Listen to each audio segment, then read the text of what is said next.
All right, we'll now call the city council regular meeting to order for April 14th. Please rise for the invocation and pledge of allegiance. The invocation will be given by Pastor Freilinger.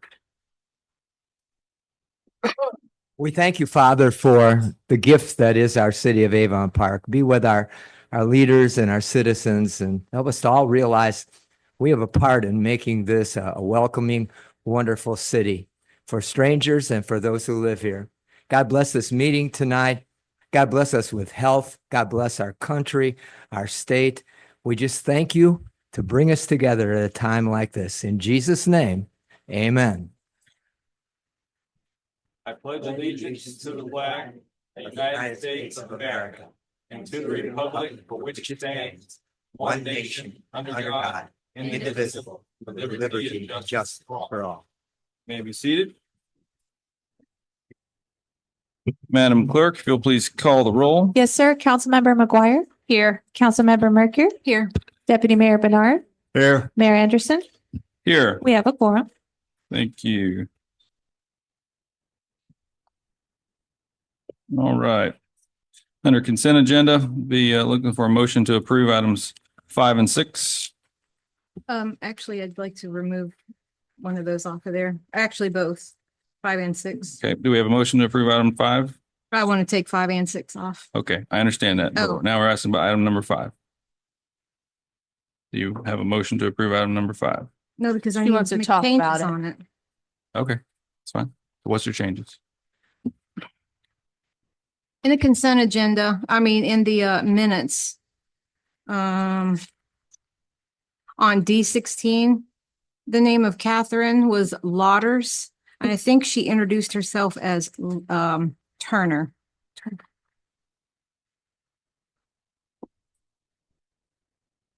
And then on the number 6, I would like to ask Danielle Kelly about the fire department hardening and how close to being done we are with that.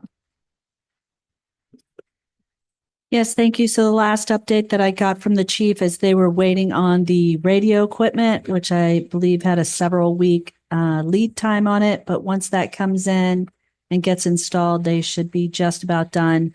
They had a few punch list items that they were correcting. But other than that, the majority of it is complete. So are they thinking maybe a month, 2 more months?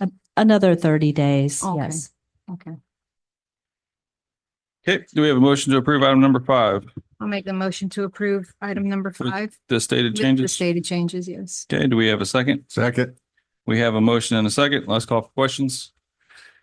Seeing none, please call the roll. Councilmember McGuire. Yes. Councilmember Mercure. Yes. Deputy Mayor Bernard. Yes. Mayor Anderson. Yes. Motion passes. All right, item number 7. This will be for ordinance 02-2025. It's an ordinance to annex land owned by Cruz Grove, Inc., identified in county records as C-36-33-28-A0070-0070 and located at 5372 Lake Denton Road, Avon Park, Florida. It is a plus or minus 1.24 acre parcel as shown on the attached map into the city of Avon Park, Highlands County, Florida, providing for findings of lawfulness of annexation, prerequisite notice and post-passage notice, and providing for an effective date. Okay, obviously this is a second reading. This will be a public hearing. Public hearing for ordinance number 02-2025 is now open, and anyone wishing to speak on this annexation can now do so. Don't see any takers to speak. The public hearing for ordinance 02-2025 is now closed. We will be looking for a motion. I'll make a motion to approve ordinance 02-2025. Second. We have a motion and a second. Make one last call for questions. Yeah, I just wanted to make sure you all knew that, the county had sent a letter basically saying that they objected if we didn't take any roads in. We're actually going to be talking about that at some point in the future, but it's not something that is under the statute as a requirement. So that's why we're proceeding forward, but we will talk to them. And I think the city manager is putting something together where we can get with you at the end of the month on this. Yes. the roads presentation will be on your next agenda. Okay. Very good. Any other questions? Seeing none, please call the roll. Councilmember McGuire? Yes. Councilmember Mercure? Yes. Deputy Mayor Bernard? Yes. Mayor Anderson? Yes. Motion passes. Thank you. Next up is item number 8. This would be ordinance 06-2025. Getting there. Got a lot An of- ordinance of the city of Avon Park, Florida, providing for adoption of code changes to code section 6, alcoholic beverages, to remove the prohibition on sale of alcoholic beverages between the hours of 7 a.m. and 1 p.m. on Sundays, providing for codification and repeal of conflicting codes, ordinances, and resolutions, providing for severability, scrivener's errors, and providing for an effective date. Do we have any presentation on this, or No, it's pretty self-explanatory. Okay. Staff report. do we have any questions on this ordinance? I remember I was part of the council that we voted not to do this direction when the rest of the county was doing it. I haven't changed my opinion much, other than if somebody wanted to, instead of make it, say, for the better of business, start at 11 instead of at 1. If the council thought that would be okay, but I just don't think that's necessary.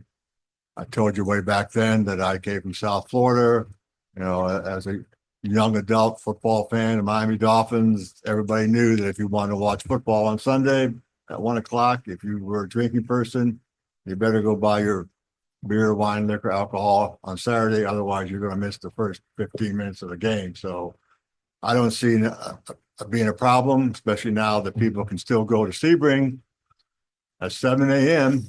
I know that takes business away from restaurants here, but most of them don't open till 11 a.m. on Sunday morning anyways, I believe. So unless somebody else thinks that 11 would be okay instead of 1, I won't change my opinion. So I'm just curious, what is so different about Sunday than Saturday? Because we have Seventh-day Adventists that is their Sabbath day. We also have people on Sunday, which is their Sabbath day.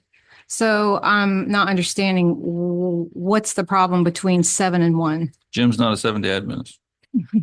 Well, that's fine. But a lot of people who buy alcohol are. That, I mean, that's where it comes from. I mean, obviously the bulk of, the majority of the population that we've had has been, traditional Christian, and, Sunday is the Sabbath day, for those people. And that's why it was observed on Sunday. So if we have a business that wants to bring in some little cafe or do brunch mimosas on Sunday, we're going to prohibit them from doing it because of our ordinance. Yeah, so that's what I was wanting to ask staff about is what sort of businesses have expressed to staff that this may be a hindrance to them. There's the potential for a golf course to annex into the city, and we all know our golfers like to play with maybe a beer on the cart as they go around the course. There's definitely restaurants that are looking to locate here that are in discussions. I can't talk about them yet, but they would like to offer those upscale brunch experiences, and those typically come with champagne or mimosas or Bloody Marys. I think you're doing us a disservice not being able to offer that and telling them their option is Sebring. Yeah. So as of right now, as far as you're aware, the rest of the county in its entirety does not have this. The county does not know. I did not research whether Sebring has it. I think the rest of us are still, after 2 and then after stop at 2 and start at 7, something like that. Yeah. Anything after 1 p.m., I'm guessing. Is it 1 p.m.? I thought Yeah. 1 or 2, but Yeah. like I said, I wouldn't object those of us, I've only lived here 20 years. There's probably some people here that lived here all their life. Some people on this council, maybe. Sure. All I know is I've been to 2 major churches. I know the people that I know are church going Christians that, they just always plead for going to church and not drinking. And like I said, if somebody else felt that, if you wanted to have a Sunday brunch, you could start at 11 o'clock. If you want to change it from 11, I just think 7 a.m. is just, insane to say that you can go down to the store on Sunday morning at 7 a.m. and start drinking. I mean, if you can do it 6 days a week, why not take one day off for God? But that's my own personal opinion. But if somebody on this council wants to agree to maybe change until 11, I would agree till 11, but that's about it. So of the businesses that were looking to come in, I know, yeah, we obviously know one of them is Pinecrest. And they had expressed an interest back whenever we were talking about this a couple of years ago, 3 years ago, whatever it was. And right now they're located in the county and they want to annex. Now, my question would be to Jerry, because they currently have this right now, would that right come with them if we are annexing them? Can we take that right away from them by annexing them? Yeah, it's not, I mean, if it's zoning laws, you take them as grandfather. But I don't believe you can do that with regard to ordinances, regulatory ordinances such as this. Yeah, Okay. And especially if it's voluntary. If you did, I mean, I have to look at it if you did a vote and they were just thrown in the pile as part of the vote of a group of an area, but Sure. you know, it's part of voluntary. They make that voluntary decision as part of their annexation. Okay. You're saying if it's initiated by Pinecrest versus initiated by the city. Right. Okay. Would it be possible to, any businesses that has been negatively affected by it have email or a letter or something to that effect that we can see? Or at least even the comments that they've given you, if there's anything in writing? I don't have anything in writing right now, Right. other than Pinecrest. Okay. So of the annexation of Pinecrest, obviously we don't see a request to annex from Pinecrest here before us tonight. Is this what they're waiting on That's correct. before they ask to be? They're not going to annex in unless this is, they believe removing the prohibition of alcohol sales benefits much more than just their golf course. So they don't believe it's incumbent upon them to be the applicant for such a thing. So if the city wants to enact that, it would benefit more of the community, and then they would be much more interested in annexing. And I think we know about the discussions they're having as far as building more housing out there. And, that would be beneficial to our bottom line for certain, with Certainly. property taxes coming in. I have a question about Pinecrest. I don't believe because they're not in the city, they also don't have water and sewer, which they could have, but they did not want to pay to have extended services to them. They have water. They have city water. They do. And they're actively in discussions of building that out for some of the new development they want to do out there. Okay. Yeah, I'm going to agree with Jim on this. I feel like 5 days is enough. And even the ones in Sebring, I know Sebring has the ordinance, but I mean, based on what I've been hearing, most of those restaurants and businesses aren't even open on Sunday morning to even participate in that. So I feel like at this point, I don't think there's enough hard evidence to say we need to change it. Do we want to potentially postpone indefinitely until we can do some more research? Or if somebody wanted to make a motion to amend to provide it to the 11 o'clock as Bernard said. You still for that? I mean, if you, I'll do that and then we'll see if we get the votes. How's that? I'll make a motion that we change the ordinances so that on Sunday you can start serving alcohol starting at 11 a.m. Okay, we have a motion. Do we have a second?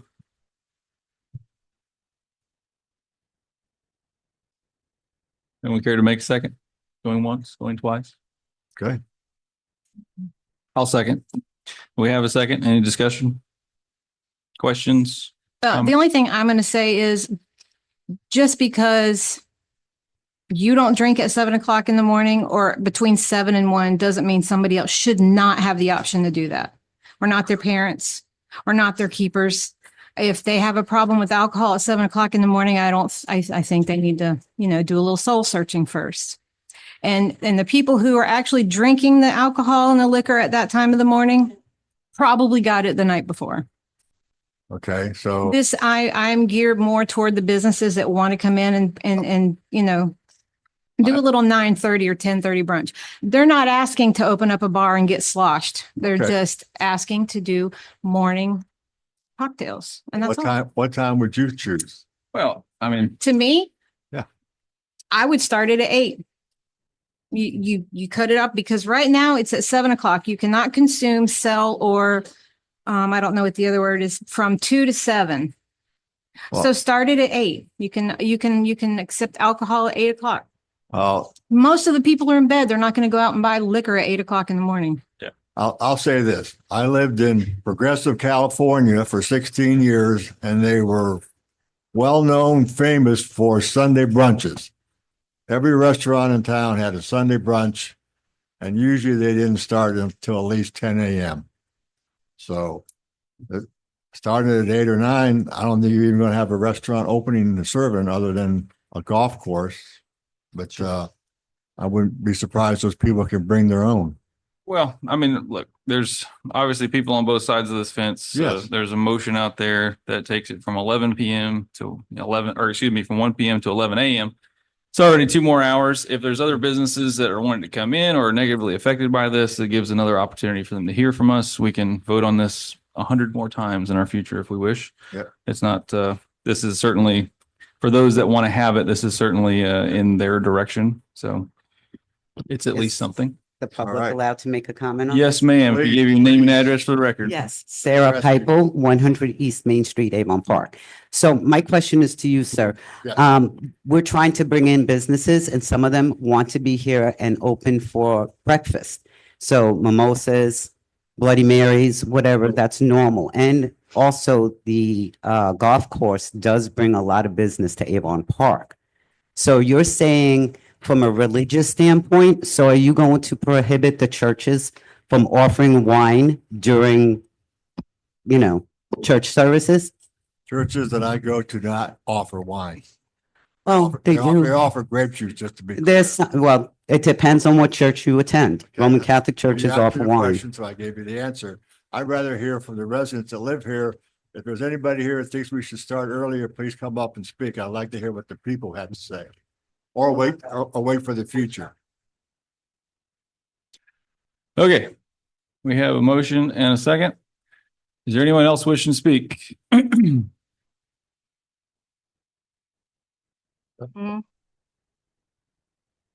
Name and address for the record, please. Pamela Long, 28 East Main Street. I do believe it is imperative that we remove these type of prohibitions to enable businesses to come into our town and improve the atmosphere of friendliness that we are business friendly. Right now, with a lot of the ordinances, we are saying you can come if you do it between these hours. I do agree with Shelley that I think those that have an issue with drinking at a certain time of day, early in the morning or whatever, they're going to find a way. So this is not about the hours of drinking. This is not preventing people from drinking. This is about being open to businesses coming into our town and receiving a warm welcome that we are opening our doors to progressive businesses, progressive opportunities, such as a golf course. And as Dr. Kelly said, they will not entertain an annex if we do not have the opportunity to even have a discussion about what they can have on their menu or what they can serve. We shouldn't be prohibiting that from them. Well, Kamala, since you are executive director of the chamber, correct? That you talk to a lot of businesses, is there more businesses that you're aware of that are interested, would benefit from this? Yes, I do believe so. Yes, there are a number of restaurants that are looking to come to our town, and they do believe that having an open opportunity for their menu, whether it is to serve alcohol or not serve alcohol. It is not even the issue of drinking at 7 a.m. or 8 o'clock in the morning. It's an ordinance preventing them or choosing for them what they would like to choose for themselves. Well, you put up a good argument. I agree with that. So what would you like as a start time, just from your opinion? My opinion is that the prohibition needs to be removed. Do what? It needs to be removed. We should not have a prohibition on Sunday. And I'm a Christian. I'm a Christian. I know you. And so I believe in what I choose to abstain from on certain days and times, but the prohibition should be removed. We should not be limiting opportunities for businesses. And, there are other ordinances, which I won't touch on right now, but we have several ordinances that we need to revisit and we need to change, or else we're going to be left behind. This is not a time to be left behind. We have to keep with the momentum that is in our county.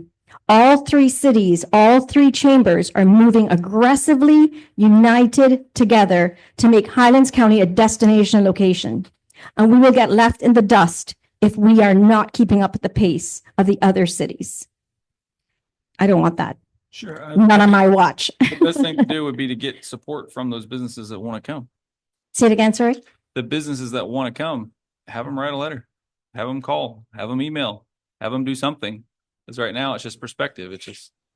And that's true, but it's unfortunately, it's a game of like moving the cups, right? Who is going to play their hand first? They So don't want to if they're- show their If they're hand. not willing to at least state what they believe or what they wish to happen, then they're certainly not willing to invest hundreds of thousands or millions of dollars to come here. So if they can't write a letter, I mean, I think that's a very minimal ask. But why So- should they have to write a letter? So I What's was the just, difference between this and every zoning law that we have? We have thousands of laws on the books. And they can be changed. we do need to amend some of our zoning laws. It usually starts with a request, though, is what Garrett's saying. So if these So- businesses have a Okay, request. all businesses located within the town limits wherein any beer, wine, liquor, or alcoholic beverages are consumed upon said business premises shall be closed for businesses between the hours of 2 and 7 a.m. every day. This is hours of consumption. And this is Lake Placid. It says the That's town also council may nice. grant a temporary variance from the closing time set forth herein. I mean, there are a number of rules and consumption laws, but Sure. we need to be more progressive. We need to be more open. It's 2025. Yep. Let's do this together. We May I- have to move our Give town us a forward. request. Mayor, before we move on to the next public speaker, I have Councilmember Bernice Taylor wishing to speak. She's on Okay. Zoom. Okay. Can everybody hear me? Yes, ma'am. Yes. Do anybody know how old this ordinance has been on record? Probably quite a while. I can get that answer. We're gonna And- see if we can find that answer. Okay, I'm with what Kamala just said and what I came on late. Forgive me, excuse my absence, but I'm willing to. It's time to get rid of that. This been on the books for a long time, and that's why I'm asking, how long has this been on record?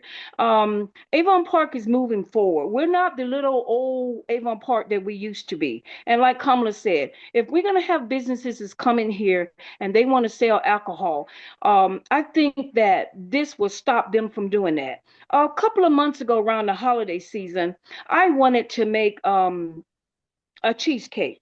And it required a small bottle of rum. I'm talking the one that you get, the size you get on the airplane. And I needed to have this dish available by 2 o'clock. And I ran around and realized, oh my God, I'm not going to get it anywhere because of the time that they have set. I mean, everybody is not necessarily going out and getting drunk. You got some people that just want to get them a bottle of wine on a Sunday. And if that's what they want to do, they should be able to do that. And it's time to change that old law. It's time to change it, move forward so we can move Avon Park forward. It was established August 12th of 1996. 96. Long time. Okay. So Emilio Garibaldi, 126 West Main Street. Yes. So to give a little bit of enlightenment to that, in Lake Placid, a lot of the liquor stores, especially Anil, they came up to argue that point because there was a lot of tourism, a lot of people coming in to use our lakes and stuff like that. So they come on the weekends, they come Sunday morning, they'd like to get their stuff, bring it on their boats or whatever the case may be. If they're on their boats, they're supposed to stop, dock, go back off at 1 o'clock, come back up and bring all their liquor and stuff like that. It wasn't feasible. So to answer your question, yes, other than tourists, businesses do write in, they do ask all these questions. And I can tell you that firsthand because they write to me.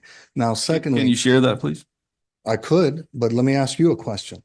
You're asking, right? What's your criteria? You said, okay, can they write a letter? Okay, do you want 1, 10, 20, 100? I mean, what's the criteria that'll satisfy you enough Well, to allow the businesses to do that? I mean, We've what's your- just heard from several people that there was a lot of businesses that wanted to do this, or a lot of businesses wanted to come in, et cetera, but there's no actual numbers. There's no actual requests. So my simple thing is that if there are 1, 5, however many there are, please let us know. Right.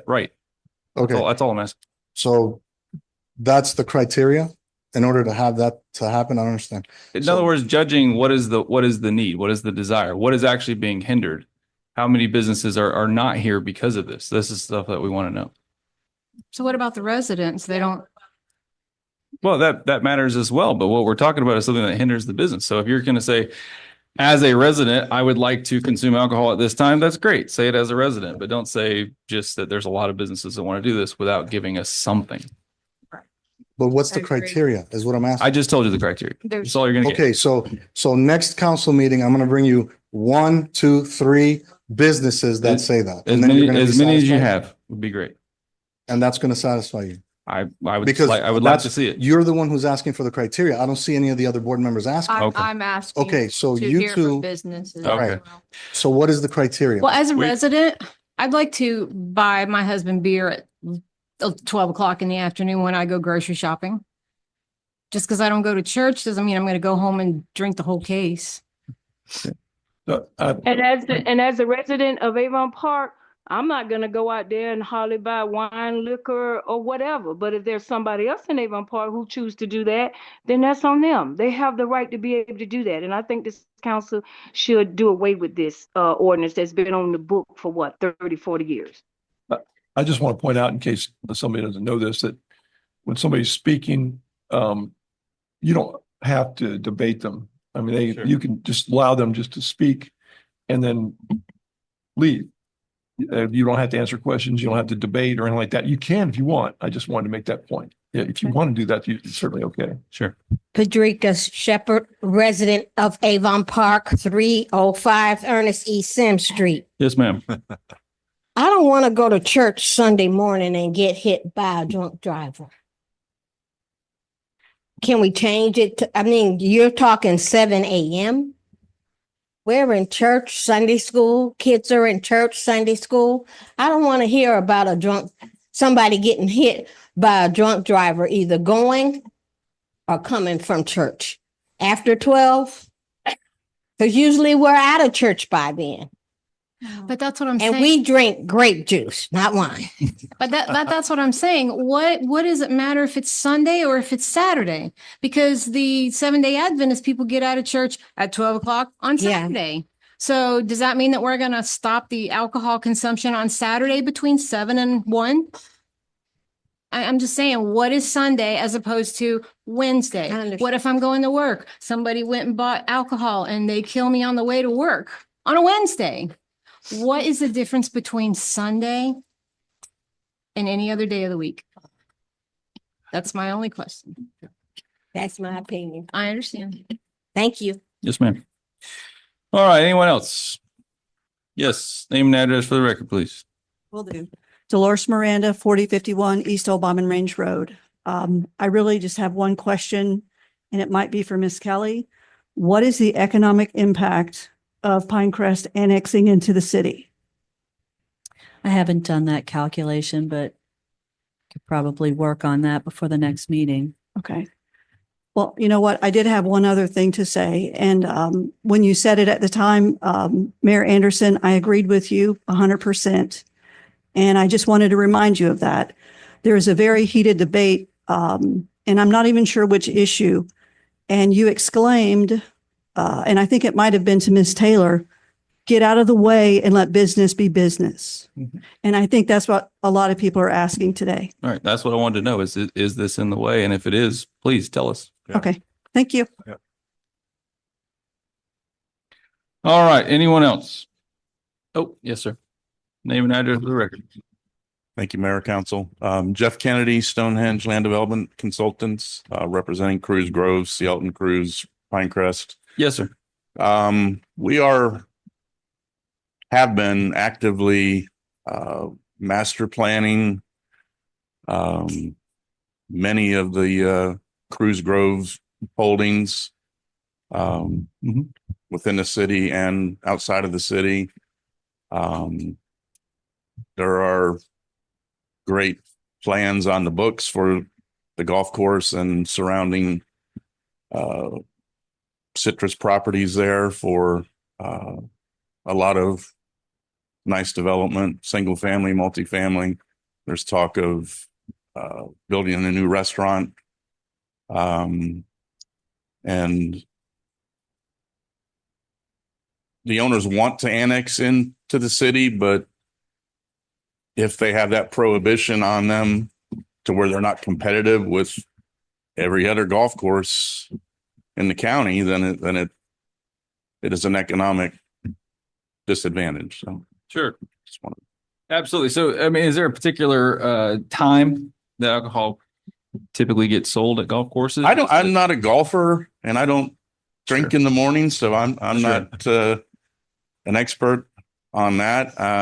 Sure. Well, you just mentioned being competitive. And so that is my question exactly, is how exactly is this holding these businesses back? If they, told me, hey, we're going to do 28% of our weekly sales at 8:00 on Sunday, that type of information is kind of what I'm looking Sure. for. So there's golfers that drink beer while they're golfing. Not Right. sure what time they start. And then there's the restaurant component, which many people who don't golf go there to eat. Right. And so there's kind of two factors there with that. So as far as how that affects any other business in the town, we have no opinion on that. Sure. I mean, something telling us how exactly it affects your business would be great. Just a little bit of information as to when things are sold and how this could be altered in a way that works for everyone, perhaps. Or if you do all of your sales at 7 a.m., then hey, that tells you everything. Yes. We just need to have a clear picture of what exactly this is doing, good or bad. Okay. Yeah, I would then request a continuance or whatever to where we could gather all the information that y'all are requesting and anytime come back with this. Absolutely. Thank you so much. Yeah, I think that would be important because I do know a few golfers. This will not be an accurate statement guarantee you that much, but I've always heard the statement that at the 9th hole was when people would stop and go get a refreshment because they were like halfway through the course. And by that time, it may be 8:30, 9:00 in the morning, something like that would make sense. But I'm open to change. I'm definitely open for growth. And so if we get enough information that we need to change, then, I think we definitely need to move forward and be progressive in the city of Avon Park with the rest of the county. But we got a motion here. Somebody can either vote it down and make another motion and see if we got the votes for it, but or we can postpone it. I forgot to leave my address. It's 7045 County Road 17 South, Sebring 33876. Yes, sir. Thank you very much. All right. Ma'am. Crystal Bryant, address 1017 West Pleasant Street here in Avon Park. I have a question. What's the difference between Mr. Barnard's opinion of selling alcoholic beverages at 11 a.m. versus the sales of the business or the numbers for the businesses? Like, I think his opinion is personal about their pockets or their money or their numbers, if that makes sense. If they sell and their numbers increase, great. If they open up and sell, their numbers decrease, that's on them. I just think his opinion is personal. Despite how you grew up, I understand, but I think it's a lot of emotion from your opinion, sir. Okay. I mean, she makes a very good point. if you want to utilize the businesses that sell the alcohol between 7 and 11, then great. And if they find that that's not working out for them, then they close down until 1 o'clock. But we need to give them the opportunity to make that decision, not us. Okay. Yes, sir. I was trying to stay quiet. Chris Downey, 103 West Pleasant. So first question for Dr. Kelly. So Sebring has the ability to sell alcohol at a convenience store at 7 o'clock on a Sunday. I know that Lake Placid does and the county does. I'm not sure. Okay. Sebring. So when I first saw this, I was intrigued, like many people were. It's an economic disadvantage if we don't have the ordinance in place. They're going to go shop and spend tax dollars outside of Avon Park, which is the main reason why it's our business to have this conversation. You also can't have alcohol at a tournament, at a golf tournament. You can't serve alcohol. So that argument, although it's important to have that annexed in, tournaments, you can't serve alcohol at a tournament that's a fundraiser or some other type of activity. I think the question's more, we're losing tax dollars. We're losing steadily. So that was the point that I wanted to make, that why would we give up any more tax base than we already are? Forget about the religion, forget about everything else. When it comes down to it, we survive by tax dollars and survive by the community being allowed to do what it wants to do. That's a consideration that should be considered for Dr. Kelly. Sure. Is that this allows a tax revenue. We want to know what that is. I agree. Yep. I think that should be probably the angle.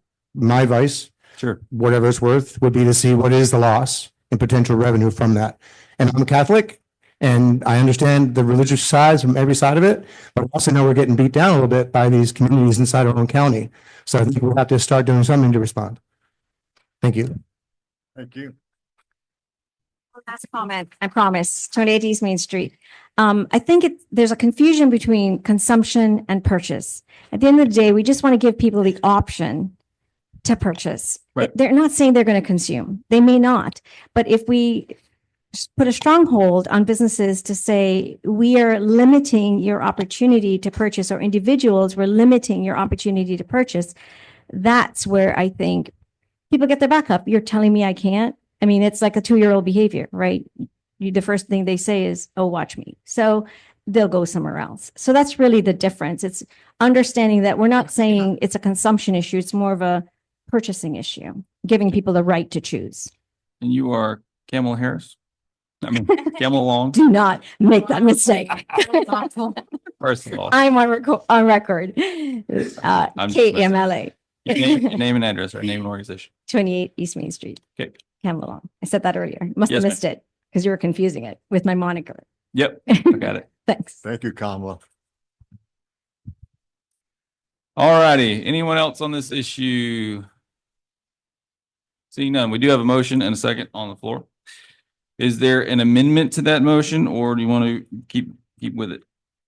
Going once, going twice. Can it be withdrawn for the time being? Cannot be withdrawn. It's already got a second. But you can, as you mentioned, it can be, you have a motion to postpone to a definite date or indefinitely. Sure. I think a motion to postpone is probably in order. So I'll Okay. just make a motion to postpone indefinitely. And I'll second that motion. We have a motion and a second. Any questions? So there was a motion and a second. We didn't vote on it, but now there's another motion and a second. There's a motion to postpone Right, the, but Jim made a motion first and there's a motion to postpone. Motion to amend and motion to postpone takes precedence over a motion to amend. okay. Yeah. So right now it's being amended as the proposal. Give us plenty of time to hear from these businesses. Give us time to get any information that we want to get. And we will reconvene when we have it. All right. So we have a motion and a second on the floor. Last call for questions. How long are we putting on this? It's postponed indefinitely. So whenever we get subsequent, we got to get something. We can't just hear from one person or get one number. I mean, if you have anything, if you even have 3 or something, anything that you can actually bring back to give us a clear picture of what's actually going on, whether businesses are being held back by this or not. And so then maybe we can get some residents to come in here also. Well, yeah, I mean, anybody that wants to speak on it, they can reach out to City Hall at any time. Give any comment they wish. They have complete access. Last call for questions. Seeing none, please call the roll. Councilmember McGuire, Yes. Councilmember Mercure, No. Deputy Mayor Bernard, Yes. Mayor Anderson, Yes. motion passes. Thank you. Item No number, one asked me. What about my vote? sorry, what was that? You can take her vote but the council will first have to rule on the issue of the fact that she's appearing by a telephonic means. So the Attorney General's office has opined that it's that somebody can appear electronically if they have extraordinary reasons for doing so, such as health issue, the hospital or too sick to come in, or some serious issue such as a death in the family or something like that, I think would probably qualify as well. Bernice, do you want to share why you're not here tonight? No, if I'm not gonna be able to vote, then I don't need to be on the meeting then, do I? Oh, no, it's totally up to you. There certainly wouldn't exclude you. But in order to vote, the council would have to rule on that issue as they've done in the past. I've raised the same question in the past. Actually, we didn't rule on it the time Jim was out. Yeah, you did. No, we Yeah. didn't. I don't think we did. No, we didn't. No, we didn't. You did after the fact. You asked me to explain. Yeah, we asked you to explain, but the council never voted on that. Well, my other question would be, I think we all deserve to go on vacation. So if we go on vacation, that means we can't Zoom on a meeting? No, as far as I know, the council is the ultimate arbiter as to what is an extraordinary circumstance according to the Attorney General's office. So, I mean, ultimately, but they say extraordinary reasons, and I don't know if that qualifies, but that's not for me to decide. Okay, so I'll ask again, Bernice, do you want to share why you're not with us So today? let me make sure I get this right, Mr. Burr. If I'm not gonna be able to vote, so here's my question. No matter what is decided tonight, I'm not gonna be able to vote. I'm not feeling well, but I'm not at a hospital. Well, and so it's not it's a health extraordinary or issue. anything like that. It's a health issue, then you don't have to explain what it is, just simply that is for the council to decide. But that is what they specifically mentioned, health issues. Okay. So they say, I'm fine with that. I'm fine with her being on. that somebody just make a motion. Do we have a motion to that I'll make effect? the motion to let Bernice Taylor continue on Zoom. I'll second. We have a motion and a second. Any questions? Seeing none, please call the roll. Councilmember McGuire, Yes. Councilmember Mercury, Yes. Deputy Mayor Bernard, Yes. Mayor Anderson, Yes. motion passes. Then it's done. So Thank you. stay on, Miss Taylor. So do you want to record her vote on the last? I think that would be a good idea. Okay, so Bernice, on the last motion that we made to postpone the alcohol sale, did you vote on that? That is a no. A no? That's what it said. Is that what she said? Meaning I'm voting no, not to postpone. Got it. Okay, if you could, you're not coming across very loud. So whenever you want to say something, if you could speak up a little louder, that'd be helpful. And if it would be all right, I would like to just restate what the motion and the second was. Go ahead. And what the roll call was. So for a postponement to postpone indefinitely, motion, Mayor Anderson, second, Deputy Mayor Bernard. I had 2 nays from Councilmember Mercury and Councilmember Taylor, and I had 3 yeas from Councilmember McGuire, Deputy Mayor Bernard, and Mayor Anderson. So I'd like to read this to you because so you don't so there'll be things that I just invented this thing on cloth.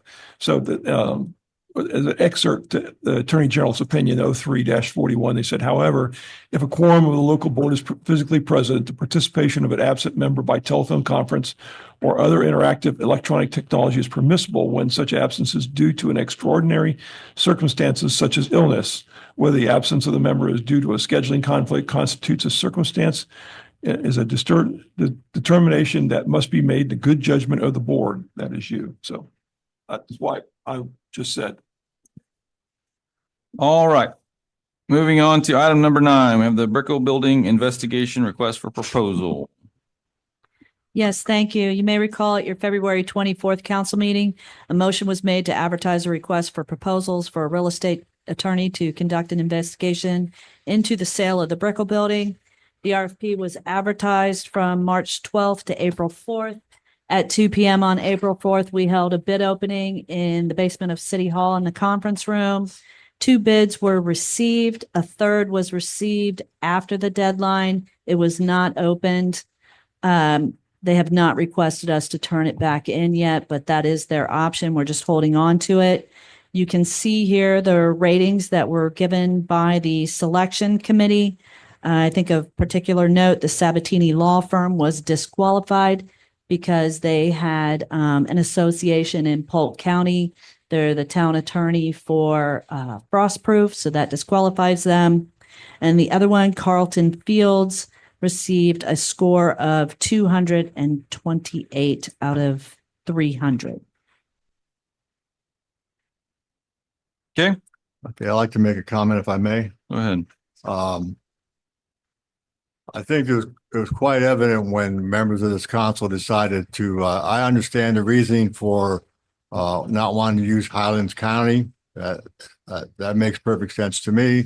I do not see the reason to exclude Polk County. Because there was a lot of large cities in Polk County that I'm sure there's more than a lot of qualified law firms, including the one that's here. And some members gave it a higher score in some areas than the other one. So, if we didn't exclude Polk County, we would have a second option, which I think would be a lot more reasonable.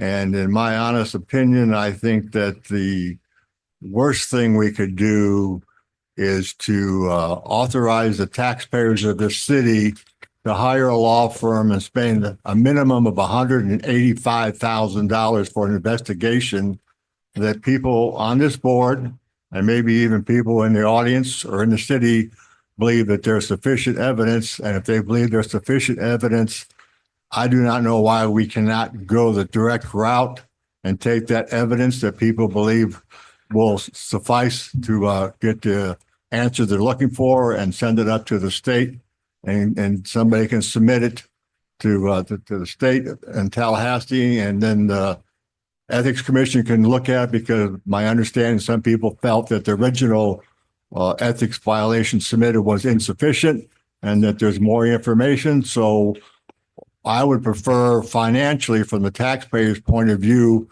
why don't we turn around and take that upgraded, more informed information that people believe that they know what the outcome are going to be, even though none of us up here on the council or even anybody I know in this room are legal attorneys.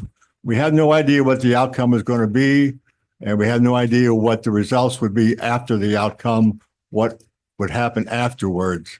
And to spend $185,000, since that is the only choice we have right now, and there's good chance, like the last time we did this, not everybody will be satisfied with the results or whatever may be done. I understand your opinions, and you're right. All of our opinions are personal opinions and personal beliefs. And like I said, if those of you that believe that there's sufficient evidence to seek an investigation, then turn that new evidence and what you got to the Ethics Committee and let Tallahassee do the work for us, instead of having this city and this taxpayers pay $185,000 minimum. It could be more, and you might not get the result that you're looking for, which is what happened the last time we had one of these. There was basically no result, no offense was taken, nothing was absolutely proven, and we spent probably close to $40,000 with everybody's expense. So I actually believe, for the better of the taxpayers in the city, that those that believe that they have sufficient evidence to warrant this investigation, and I understand that everybody has their own opinion, and that's great. That's, we all have our rights. That I think we should go ahead and exclude this and let the people that firmly believe that this should be investigated, to take that information and send it up to the Ethics Commission with the completed information and see what result they get them before we put the taxpayers on board for $185,000 plus, mainly because some members of this council want to disqualify Polk County, which I believe probably would cost the investigation probably maybe half that much. So that's my opinion. And if it's, you all don't have to agree with me, but I will go ahead and make a motion, see if we get a second or not, that we just not go this route, because I don't think that we need to spend that much money without any guaranteed result that some people in this audience or other members of this council are looking for. And so I make a motion that we not go this way, and those that want to have this investigation go through, take the evidence and submit it to Tallahassee and the Ethics Commission, and that can go to the state attorney or to the governor, whichever direction you think it may go, if you think the information is strong enough. And I have no issue with that direction at all. But I do have a really, really bad situation for us to spend $185,000. You talk about growing the city of Avon Park. Think about what we could do with $185,000 in the city. And then at the same time, if you spend it on this investigation, if you don't get the results you're looking for, what are you going to say then? So that's my motion. Okay, so we have a motion on the floor to not go this route. Do we have a second? Do not hear a second. Motion dies for lack of second. I would just like to point out that our attorney for the RFP is online, Ellie Nieberger, in case you have any questions for her. Very good. So although I do not disagree with the amount of 188,000 being extremely excessive, I do agree with you on that. I do. I'm wondering if the firm that had the 188,000 knew exactly what we were looking for. Because right now, all we need them to look at is the procurement policy, the contract, the lease agreement, and the transfer of the lease. It's an internal process. And yes, that 188 is too much. So my motion would be to go back out for RFP again for 4 more weeks, except this time, instead of putting it with where do we run it again? Demand Star, that we run it in the newspapers, circulated in a regional newspaper to get more coverage. Would you please list those documents, the procurement policy the procurement policies? I wrote it down because I forget. The procurement policy, the contract, lease agreement, the transfer of lease. It's basically the internal process of how the building was transferred and how it didn't abide by the city's lease agreement. The newspaper coverage would be similar to Tampa Tribune, Orlando Sentinel, anything with a very high reader base. So would you still exclude the other counties? Yes. Yes, I would. Was that an actual motion? Yes, it was. Okay, we have a motion. Do we have a second? I second it. We have a motion and a second. Jerry, is there any issue with the specific newspapers? Any problem?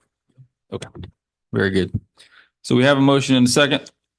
Any other questions? Seeing none, we'll call the roll. I'll abstain due to allegations of potential involvement for a family member. Councilmember Merker, Yes. Councilmember Taylor, Yes. Deputy Mayor Bernard, No. Mayor Anderson. I'll abstain as the allegations involve myself. All right. Anything else on that? Sure. Name and address for the record, please. Yep. Dolores Miranda, 4051 East Obaman Range Road. Yes, ma'am. I definitely agree with Shelley as well as Jim that the one fee was excessive. But I think one thing I wanted to point out is the Ethics Commission really can't help us out a whole lot with the RFP process. The owner of the Brickell building is not bound by ethics laws. He's not a government employee. So I don't think that process would help us a whole lot. Well, what did the original process do? I had nothing to do with the original process, so I can't really speak to it. Okay. Okay. All right. Well, thank you for your opinion. What is it No, that I would what is it that you're trying to find out? I'm not trying to find out anything. I'm just saying, sending the RFP process, the investigation of the RFP process, the CO and all those issues. That's not, as it relates to Mr. Sauls, that's not really an ethics issue. Got it. Now, if it were one of you guys, it would be. But for Mr. Sauls, it's not an ethics issue. Okay. He's not a government employee.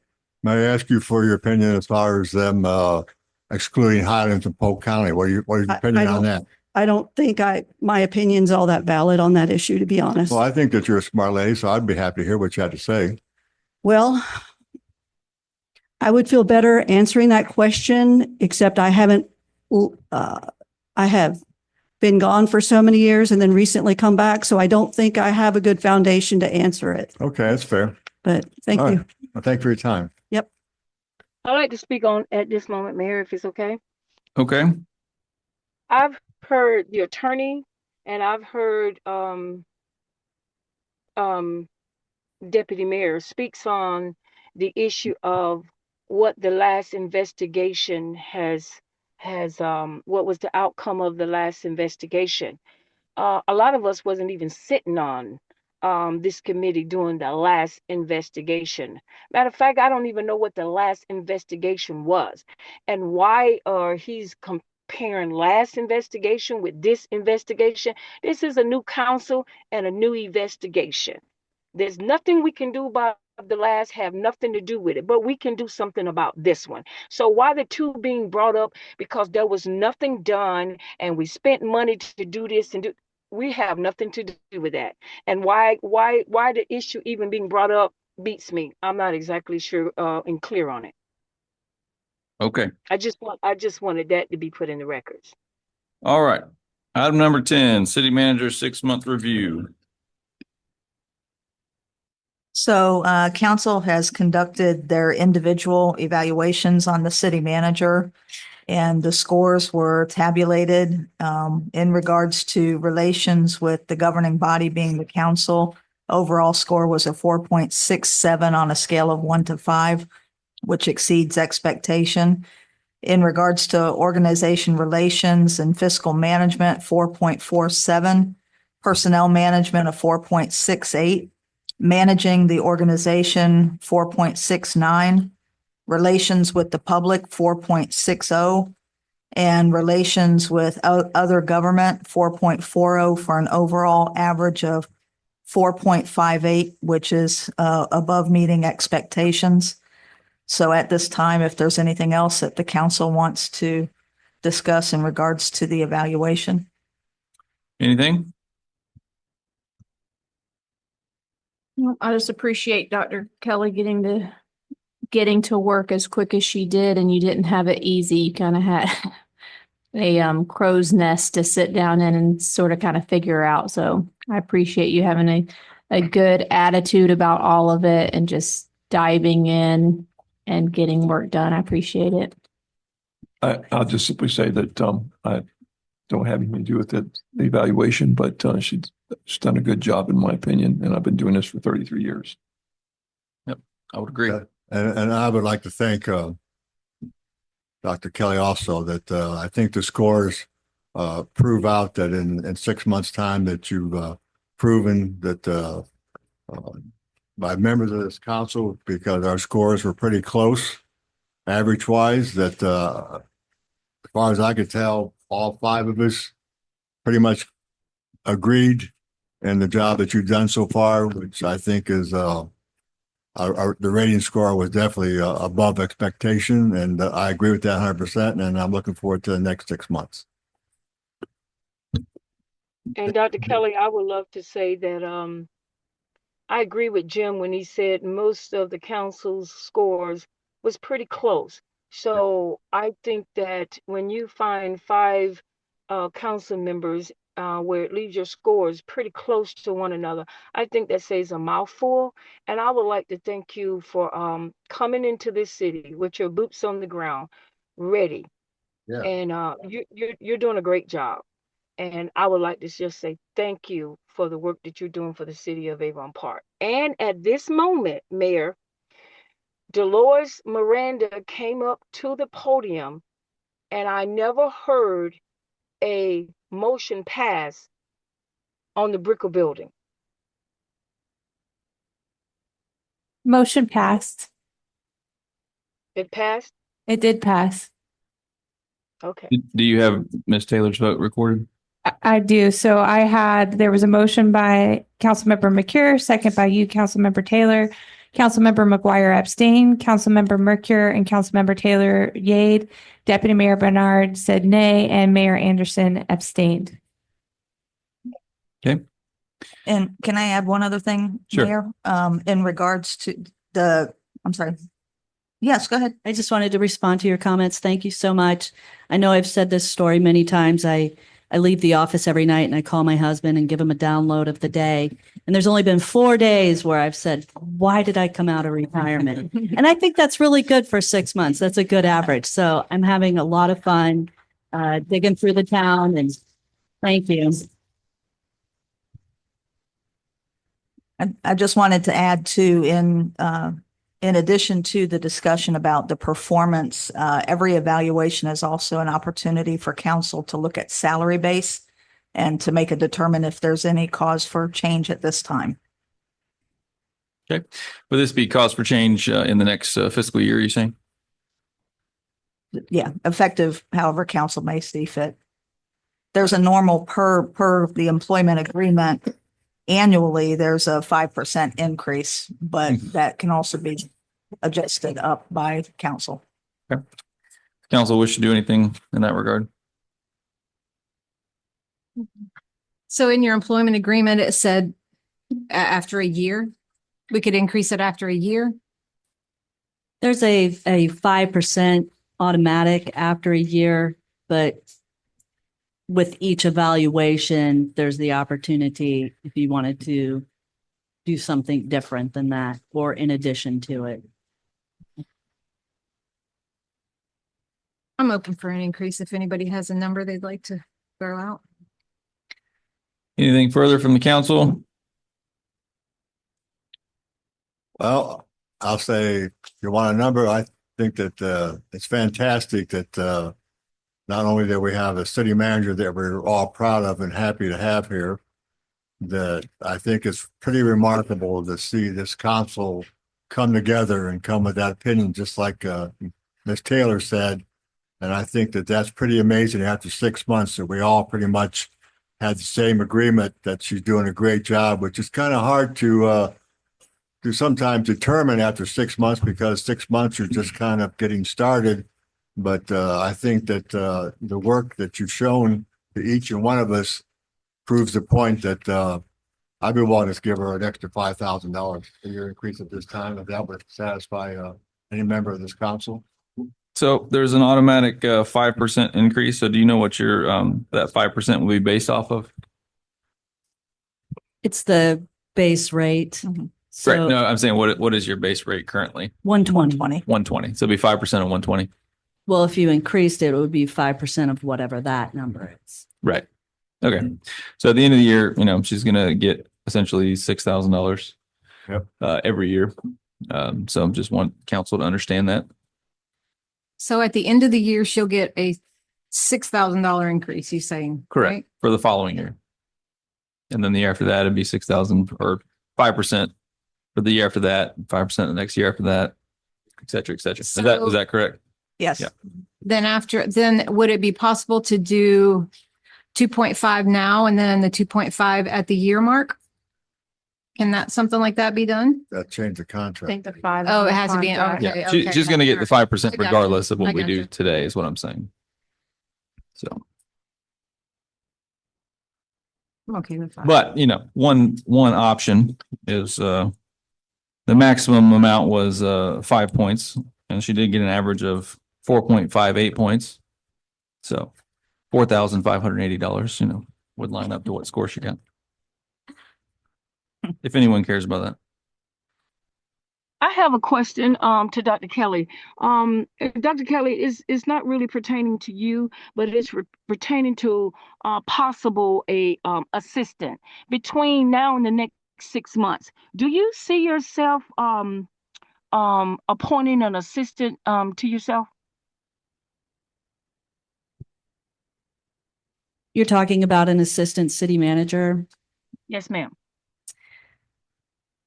You know, it's possible, but I would have to do some reorganization. I can't even find a public works director right now. So, I really need to look at that for the next budget cycle. It's not something I'm looking at right now, though. Okay, but do you think maybe you will make the decision before the year mark? Or you just don't know at this moment? I don't know at this moment, and my year mark actually coincides with the budget year. So, I can't make a decision on my own about that. That would be a council decision to reorganize. Okay. Okay, I'll just make a motion that we, in light of the 6-month review, we grant an increase in pay of $4,580 At this time? right now. Okay. I'll second. We have a second. Any other questions? Seeing none, we'll call the roll. Councilmember McGuire? Yes. Councilmember Mercure? Yes. Councilmember Taylor? Yes. Deputy Mayor Bernard? Yes. Mayor Anderson? Yes. Motion passes. Thank you very much. Hey. Oh, Congratulations and good job. Yep. Item number 11, we have the Florida City County Managers Association Annual Conference. Yes, this is a conference held by the Florida City County Managers Association. I attended their Winter Institute a couple of months ago, and it was about a 1.5 day, and it was fantastic. I learned so much. I would really love the opportunity. I don't know if you got a chance to go through the agenda, but they have some excellent sessions on here, like using AI to boost efficiency for local government leaders. I'm all about maximizing what we have here without extra dollars. So if I can learn something there, that would be great. We have the strategic plan RFP that I'm going to be advertising real soon. There's a conference session for strategic planning reimagined. There's a lot of good stuff on here, and I'd really like that opportunity. And I believe it's $1,183 for the hotel and the registration. When I go to these things, I just drive my own car. I don't ask for gas or meals or anything like that because, it is a benefit to me as well. Wouldn't you drive the city car? I don't like doing that because if I want to run an errand while I'm out in town there, I don't want to feel like I can't with the city car. So it just makes me anxious. We appreciate that. Okay. Well, then I'll make a motion to go ahead and approve B11 for permission for you to attend the Florida City County Manager Association. Okay, I'm sorry, did you second, Ms. Taylor? I second it. Okay, we have a motion and a second. Any other questions? Seeing none, please call the roll. Councilmember McGuire? Yes. Councilmember Mercure? Yes. Councilmember Taylor? Yes. Deputy Mayor Bernard? Yes. Mayor Anderson? Yes. Motion passes. Please let us know how the 2025 Florida legislative session goes with the eliminating property taxes. I sure will. All right, item number 12, Small Cities Community Development Block Grant CDBG application. We have Melissa Fox with us. I have some material that I'll be handing out. I'm just pulling up the PowerPoint. Yeah, one of the PowerPoint slides actually got updated since the time that I sent this over to the city. There are extra copies out there. If anyone from the public wants a copy. The purpose of tonight's public hearing is just to notify the council as well as the public of the city's opportunity to apply for a fiscal year 23-24 CDBG application. These are leftover funds. There's roughly about $40 million available. They have opened it up to all Florida small cities, communities, cities and counties within the state that are eligible. So if you're an entitlement community, you're not, but you're not eligible. But in this case, the city of Avon Park is eligible and there is no maximum grant amount. So I'll just go through this and then answer any questions. Like I said, there's no grant amount maximum on this. They waived that with an emergency order. There are 3 main categories as well as a 4th kind of independent category. The first is a housing rehabilitation. This is where the city would go in and rehab or demo and replace owner occupied low to moderate income homes within the city limits. The second is a commercial revitalization. That's where you would do streetscape, sidewalks, pedestrian malls, building facade, etc. You know, it could be decorative electrical lighting, decorative planters, different things like that to You can enhance. rehab existing mall areas. I'm sorry, You can rehab existing mall areas, mall areas. like our Main Street Mall. Yes, yes. You could do building facade work. That would be under that. You could, it's more to enhance the outside of it. It's to bring the community back downtown. In this case, the service area would be the entire town. It needs to be a minimum of 51% low to moderate income. The third is a neighborhood revitalization. That's the most popular category. That's where the city would address infrastructure items in residential LMI areas. You could do water line replacement, sewer line replacement. You could do improvements at your water plant, improvements at your sewer plant, community centers, parks, street paving, drainage, sidewalks. And then the beneficiaries must be a minimum 51% low to moderate income for application threshold. So when we talk about a commercial, we're talking about the entire city would need to be 51%. But when we're talking about something like street paving, it's the homes that are on the street that's to be paved. 51% of those homes would have to be low to moderate income. Do you know if as a city, we're at 51%? Yes, you are. By census, you are at 51%. So the fourth is a standalone category. That means that this category is always open. So until funds run out, which they typically have not been running out. But that's economic development. That's where you would provide infrastructure on city easement or property to facilitate a new business coming into the city or the expansion of an existing business. This one does have a cap. It's a $1.5 million grant. And for every full-time equivalent new job that is created, you can request up to $34,999.99. So example, if you have a Love's gas station that wants to come in, but they need a deceleration lane, or maybe they need a water main ran out to the property, the CDBG program could pay for that. They just can't do any work on private property. So when we talk about the next slide, when we talk about LMI beneficiary, the numbers there at the bottom that are highlighted are the numbers that we refer to. So in a family of 4, the maximum income would be $61,300. Anything less than that would be considered low to moderate income. These are the 2025 income limits. Like I said, they just came out. I think last week was the first day they were released by HUD. These numbers do change. They're updated every year. Sometimes they go down. Most of the time they go up a little bit. In this case, they did go up a little bit from the 2024. The other categories are just different. The extremely low is considered very low by the state, and then very low is considered low by the state.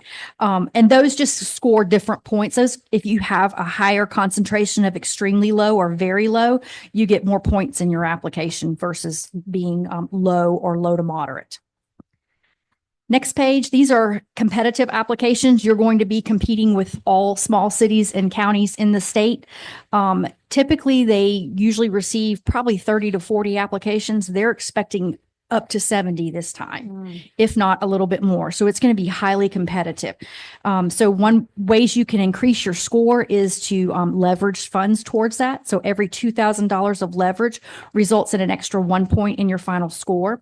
So a maximum of 25 points or 50,000. You can certainly exceed the 50,000 towards a project, but you won't receive any additional points. For neighborhood revitalization and commercial revitalization projects, if you have engineered stamped construction plans and specifications submitted with the application by the application deadline, you receive an extra 50 points for being shovel ready. And we have been encouraging communities that we work with to pursue projects that are considered shovel ready. Without that 50 point, you're just probably not going to be in a position. There's other things. There's a grant history score, but that's if you haven't had a CDBG grant in the last 5 years, you get 100 points, but you have had CDBG grants. So you will not. So we're trying to maximize every point available for the city. Keep in mind that the local government cannot be reimbursed for those shovel-ready plans, even if the application is funded. So that is a cost that, but if you already have paid for those plans and they're just sitting there on the shelf because you're waiting for funding to, do the construction, then that would be a good project. advertise and hold, the steps required is to advertise and hold a first public hearing. That's what we're here for tonight. And it's to obtain public comment and direction by city council to move forward on determining a project. The second is to advertise and hold a fair housing workshop. I'll be doing that right after that. That too gives you points. It gives you an extra 5 points in your application. And then the third would be to advertise and hold a second public hearing. And at that second public hearing, we would actually be presenting the project that we would be submitting to the state. We would present it for public comment as well as direction from council on whether or not to submit. They did, the end of last week, they did extend the deadline. The deadline was May 2nd, but the deadline is now May 16th. So they've given an extra 2 weeks to get these applications prepared and then submitted to the state. So at this time, if you want to open it up for public discussion on projects, I'll be happy to answer any questions or. Very good. Okay, do we have any anyone from the public or the council wishing to ask any questions? Orson. Go ahead. Not go on public property, it has to be proper. They can't go on private. Yes, I'm sorry. They can't go on private property. So for an economic development, everything you do cannot be on private property. It has to be either on public right of way or public property. So like I said, we did a Loves grant down in Glades County and they needed a deceleration lane. So it paid for that deceleration lane. We did a Loves in Hawthorne. I go to Loves because they're our most recent EDs. They needed a groundwater storage tank there to get water. So we could do that. We just can't do anything on private property, can't do anything on the building. The problem with economic developments, and stop me if you don't want to know any more on this, but the problem with it is the developer cannot start their building until you get through the environmental review phase. And the environmental review phase is it's become a very rigorous type process. It takes anywhere from 8 to 10 months to get that cleared. So that's the reason a lot of economic development projects have just fallen away, because the developer's not wanting to wait. They're wanting to start on theirs, but Florida Commerce has determined that nobody can start work until we, provide the authority to do that.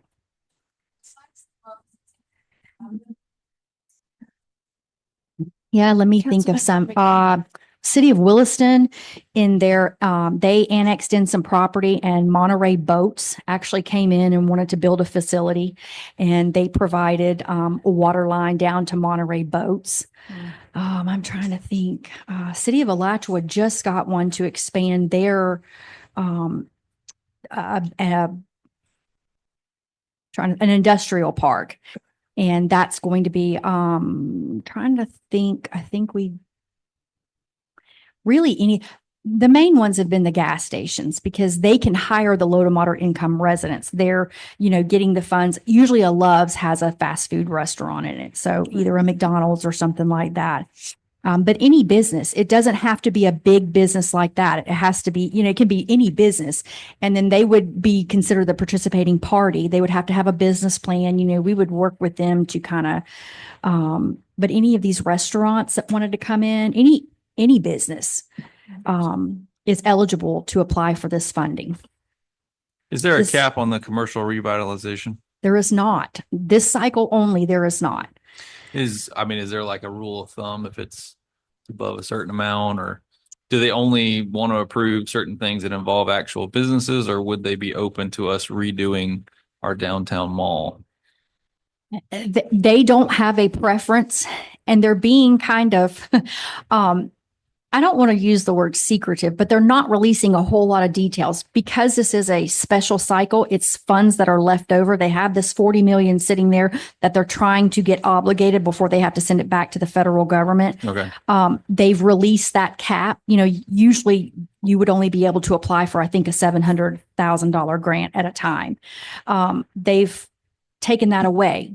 Our question was, so realistically, a city could put in for a $40 million project, and if they're the highest scoring one in the state, you would fund it. And to which they responded, well, we don't think that's going to happen. But so, they've not given us really any good direction on what type of projects they're looking for. Sure. Obviously, neighborhood is the most popular, and anything that is shovel ready is obviously, going to get you those extra points. So it's, it's critical to look at projects that, you can maximize the points on. Sure. Well, I mean, as I'm sitting here hearing you talk, I mean, picking a section of Main Street and redoing the middle of the mall like we wanted to do for years. I mean, we've always wanted to put a better walking path through there, redo irrigation, redo landscaping, add more lighting, add internet, you name it. So City of Sebring has done several commercial revitalization projects. I know they have, Fort Meade was currently doing theirs on Broadway. They're in Fort Meade. They're redoing theirs. They're putting in different pavers. They're putting in different planters with some decorative lighting. any idea what type of dollar amount those programs are for? You would have to have a cost estimate for an engineer, but keep in mind, those were all limited. Those were under the ones that were capped. So I think Sebring is capped at 750. Fort Meade was actually capped at 700. So, and they actually are going to fall short, but they've got other funding in place to kind of help supplement that. So, Sure. You would need, we would need a cost estimate for any project that, you would be looking at. If it's a shovel ready, you typically already have a cost estimate for something like that. But a commercial is certainly an option. Okay. Well, to the city staff, I mean, have we ever, I know, I don't see Jason sitting out there right now, but I know he had worked on a few things for Main Street. Did he ever carve out a section, or do you guys have anything that's kind of shovel ready or could be quickly shovel ready? So we weren't looking, full disclosure, staff and I, when we were looking through this grant, we were looking more towards utilities, not commercial revitalization. So we do have some projects that would fit the utilities side, but we can certainly go back to the drawing board and take a deeper dive in the commercial revitalization if that's where the council wants to focus. Sure. So you think that you have something that would fit more like the economic development? Or was this particular CDBG not on your radar at the time? No, we have been talking about this. Do you want to tell them what you were talking to me about today? Good evening, Joseph Sleva, Utility Manager. Up until I think Thursday evening, Danielle and I went over some options. I know we spoke with Melissa Falk regarding some of these projects. We became aware that they were not community-wide. Over the weekend, I put in some thought to what we could do that would affect the city as a whole. And one of the projects that I've kind of come up with is, I know when we have issues with our water plants, we have a tendency to lose pressure throughout the distribution system.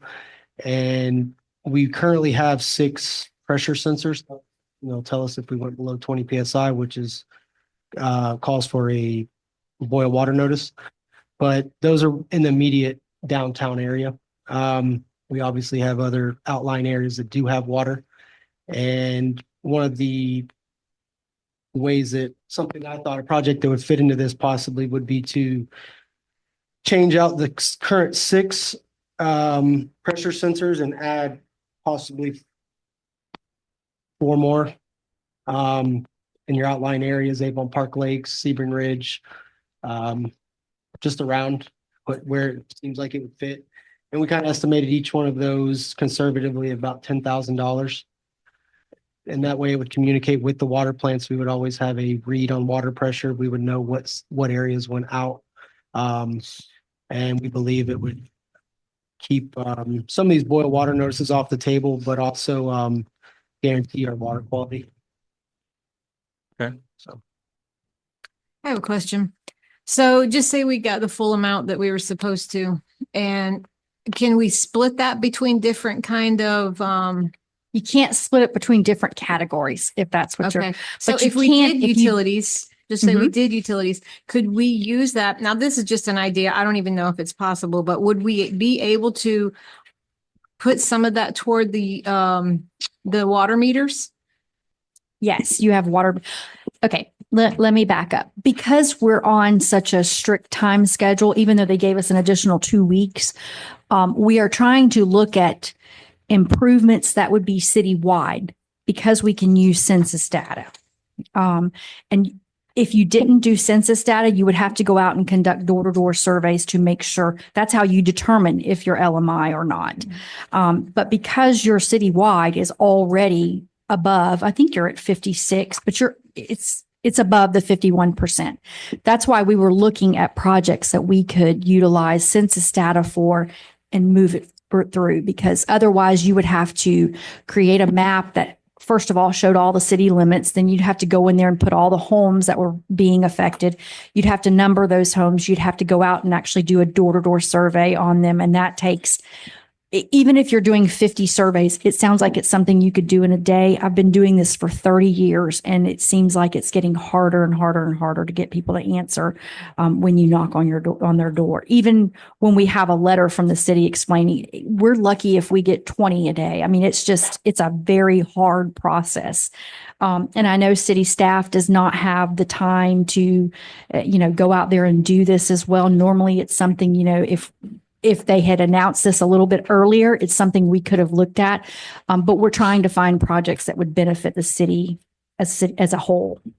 So is there a deadline of when the actual project has to be completed if you receive funds? No, Or well, an idea of when we would receive the funds? right. So if applications are due mid-May, they're saying that they're going to probably within 30 days, they will be, going through those and reviewing those. I would say probably closer to 60 days it's going to take them, especially if they get in the estimated number that they're thinking of.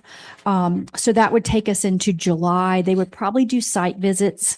They actually don't come on site anymore.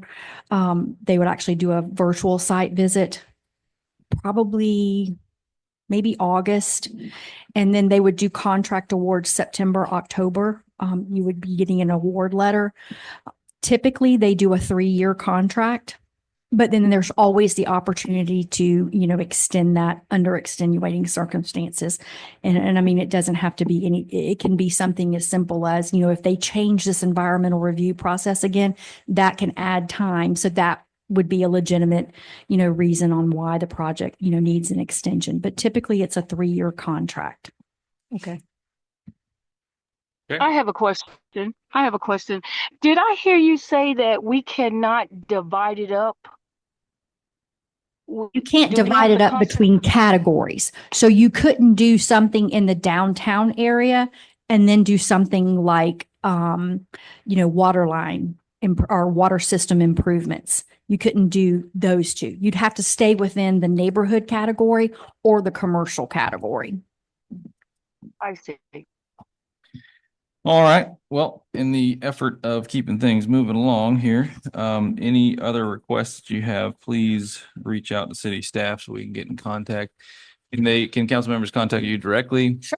And then obviously anyone in the public that thinks of anything that they would like to see or might fit this, Yeah. please reach out to city staff so we can get those listed and hopefully get something going. We don't want to miss out on it.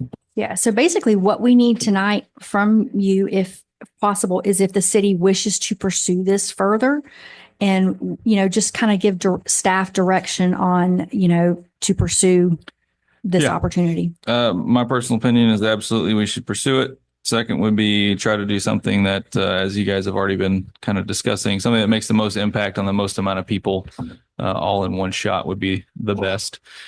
And of course, the highest dollar amount, something that we couldn't fund otherwise, would be the best.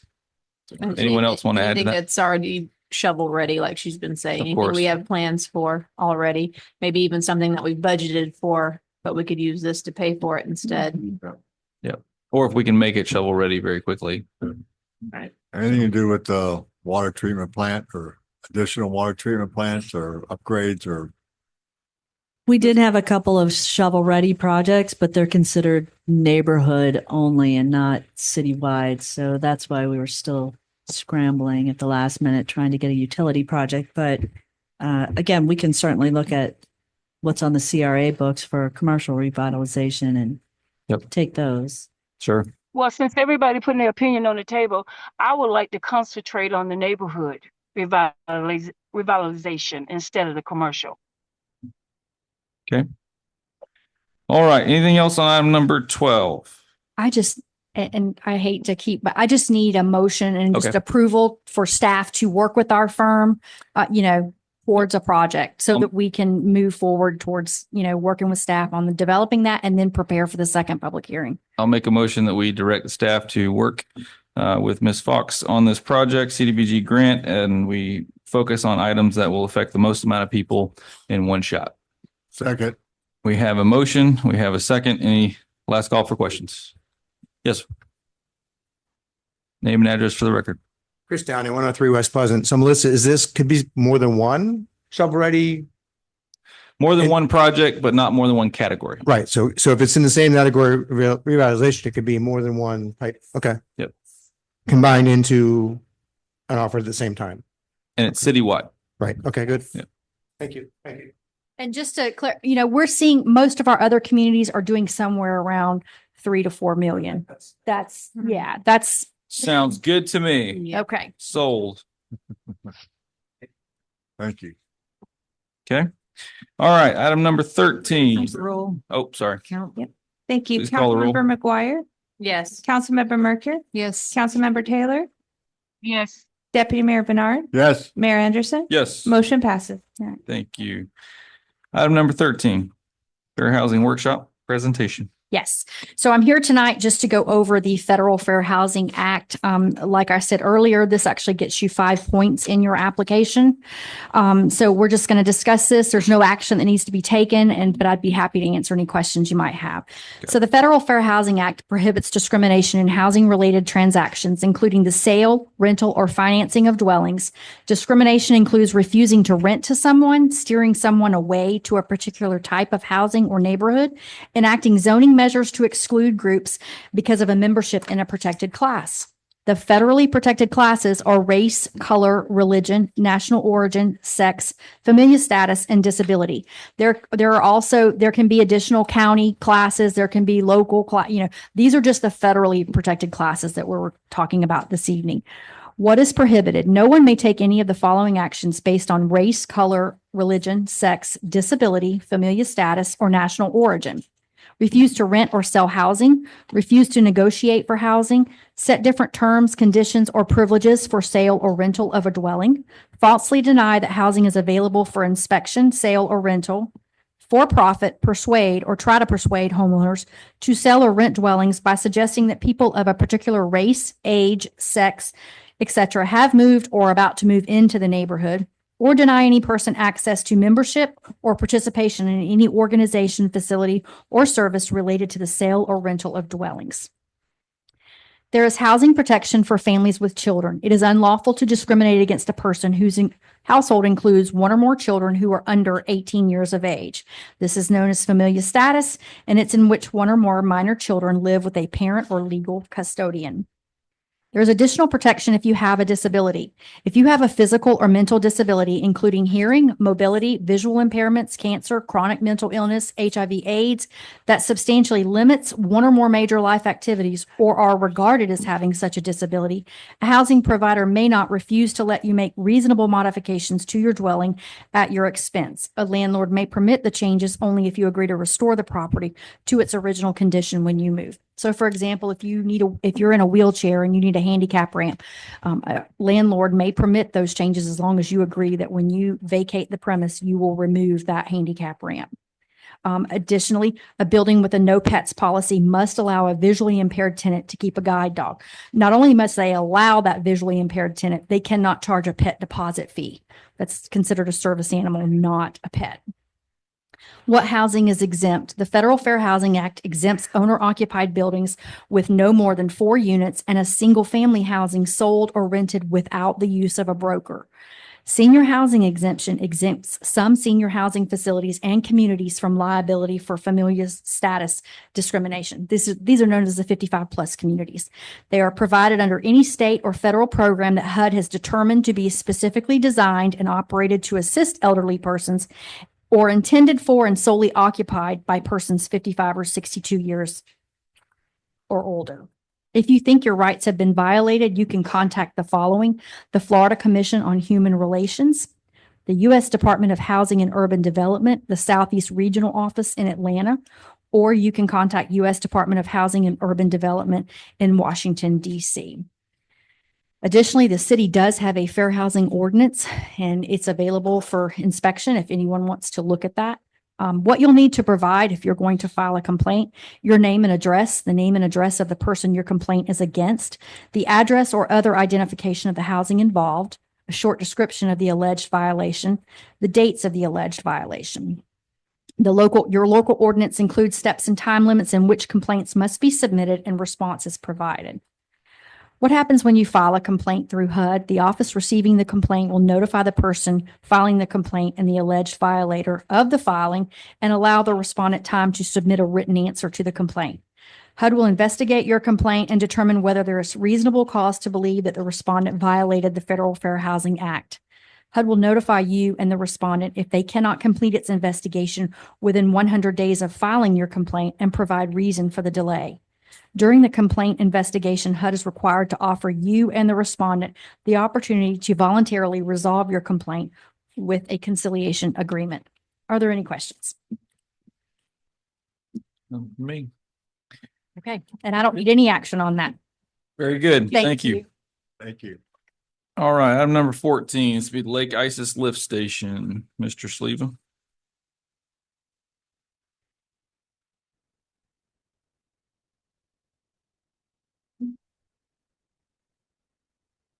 All right. Good evening, Joseph Sleva, Utilities Manager. Tonight, I just kind of want to present to you all what we've done with the South Lake Isis Lift Station. Kind of go over the background a little further, and then talk about what we would like to do there. There's a PowerPoint. Some of the background, this is the project that came, I believe it was early January for the retro approval, since the billing system automatically approved it. After the approval, there was an SSO sanitary overflow due to a faulty check valve that ended up in the lake. And we notified FDP and the governing agencies and also the lakeside residents of the spill. And we then tested the lake and it was clear of any E. coli. Since then, we have done the improvements and we were going to go over those now. All right, so ultimately this was never a phase project, but we're going to get into that a little bit and kind of what we'd like the blessing from the council on. But in the PowerPoint, this is the existing wet well. This is how it looked when I took over this position. It's estimated to look like this for about 10 years. So that's that stuff you see on the wall. The black stuff is the existing liner, which was a synthetic liner, which allowed for moisture to get in between and eat up the wet well, and then also the liner. Next slide, please. So for up until we rehab the station, you see there's a hole in that elbow in the picture to the left. And then in the right picture is a repair clamp at the bottom, which was covering about a football size hole. That one pump was only used for emergency situations. Next slide.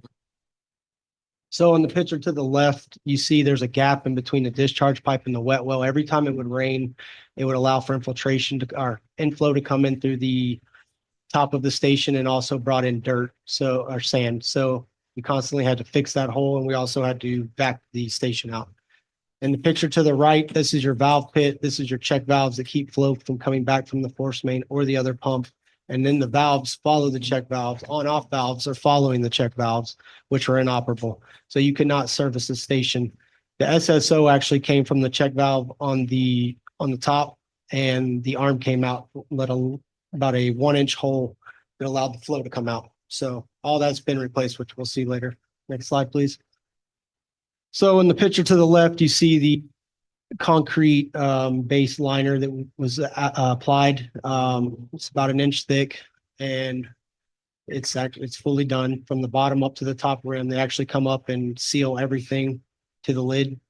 In the picture to the right, you see 2 brand new pumps, pumping equipment, which is the rails, the hangers. But you just see that it's been rehabbed in this. So next slide, please. In the picture to the left, you see the new discharge pipes which had the holes in it is now HDPE. So it's a plastic material. This will not corrode. This will not fail. I think it's a lot better off. So the picture to the right is the new check valves and on-off valves. That HDPE actually goes into the back of the check valve, which you can't see because of the wording. But it is isolatable now, so we can actually work on the station. Next slide. And there's just a complete wet well. Take pride in that. Looks very good to me. So, next slide. All right. So again, this was never intended to be a phase 2 project, but in a little over 2 years that I've been in this position, I've gone out numerous times to assist because I'm well-rounded in lift stations from the infrastructure up to the control panels. So I get called out, and a large portion of this, which we're going to get into, is about the generator. For some reason, the power distribution lines in that area just seem to fail. And we end up having to bring in either a generator or a standby trailer trash pump to hook into the bypass. So, but in this picture, you can see the existing retaining wall. The resident beside the station has put up a couple extra blocks there to try to help. That seawall does, or that retaining wall does attach to their retaining wall. But yes, it's notorious for washouts. And we have to constantly, at least once a year, we go in and we do a heavy regrading. We fix the washouts from just rainwater. Next slide. So in this slide, you see the kind of basic, basically what our intention for the seawall is. We want to bring it out 6 feet, and then we want to have a generator pad installed and install a generator. And then also with that, bring the fence out past the generator to secure it. Part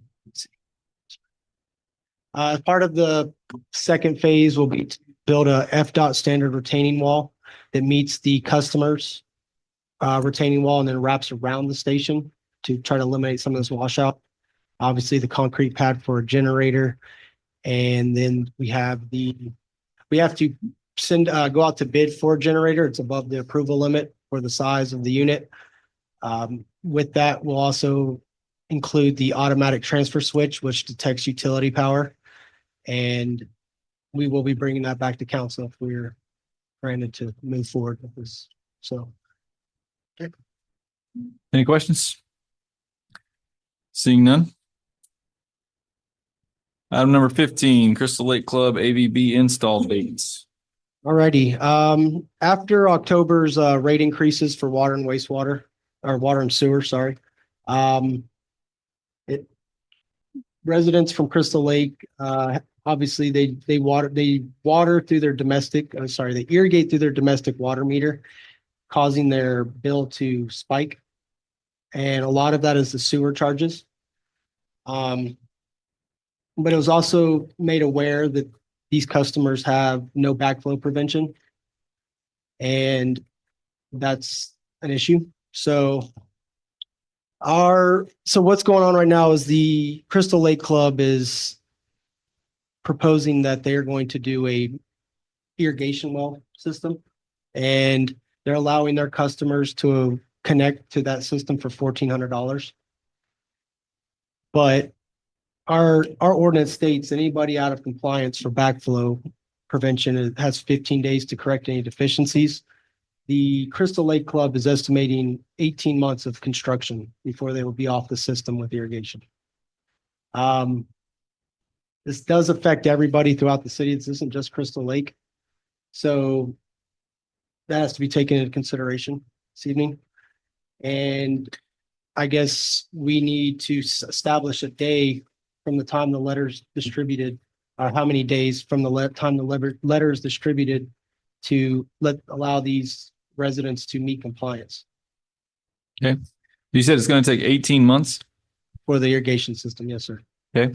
So would we need to wait until that's completed before it's realistic to think that we could enforce them to connect, right? Well, they're connected to their own irrigation system right now through the meter. So that's what we technically have to eliminate. If I go to anybody else, I give them 15 days. Okay. So basically we have to allow them, yea or nay, to give them 18 months. And this is something that's installed by an independent contractor, I'm guessing? Yes, they've received a quote from a local company to do 3 wells and then also connect with distribution lines to each home. Okay. So I think it's roughly $750,000 for their irrigation project. So why don't you give us your opinion My of a good opinion, timeline? my opinion is when the letter goes out, everybody has 15 days because that's what our ordinance states. Okay. Does city admin agree with that? So what I hear you saying is delay the letter until the construction is complete. Well, if the construction needs to be completed for them to connect, Yeah. then it's unrealistic that we should enforce it quicker than that. If it can be done before the construction is done, then certainly they can do it now, just like everyone else.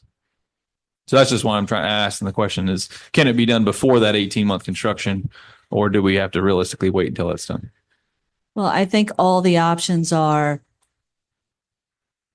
there's other ways to prevent the cross connection now, aside from making them or their option to hook into the house system at Crystal Lake that they're building. So if we wanted to be completely in line with our ordinance, send the letter out and require 15 days, they could all go out and install these AVBs on their lines until they have the ability to hook into the house system. But they would have to recognize that AVB is still going to increase their water bills because it's not separately metered for sewage. So it would still all run through the same meter, even though it's going to irrigation. Mm-hmm. So would it in effect mess up their plans of building? Mess up their. If we enforce them to install the AVPs now before their construction is complete, that would sort of mess up the plan that they have for their park. It would cause the residents to spend more money. Yeah, it would be like a double billing, basically, a double construction to fix something Right. for them. And there's no way to add a master AVB to their whole system. No, sir. Okay. Well, I mean, obviously we're not water experts, so we're looking for you guys to tell us realistically what can they do and what should we do to be fair to all the citizens of Avon Park. Well, I think to be fair, we have to wait until they construct their house system before we send out the notice. That would be fair. Okay. Do you agree with that? I agree with it, but it kind of goes against our ordinance. So What'd you say? What'd you say? it would go against our ordinance. I mean, I'm not trying to say go one way or another, but I guess I'm backed by my ordinance. Sure. So I have no issue with it. I know it has been that way. But the idea is to fix deficiencies. So And this park has been operating this way since we've annexed them? yes, sir. And I would assume there's customers or residents, if you will, throughout the city that are going to have the same issue. Okay. It's going to affect more than Crystal Lake. Okay. So you have a clear picture of what's going on here. What does the council think?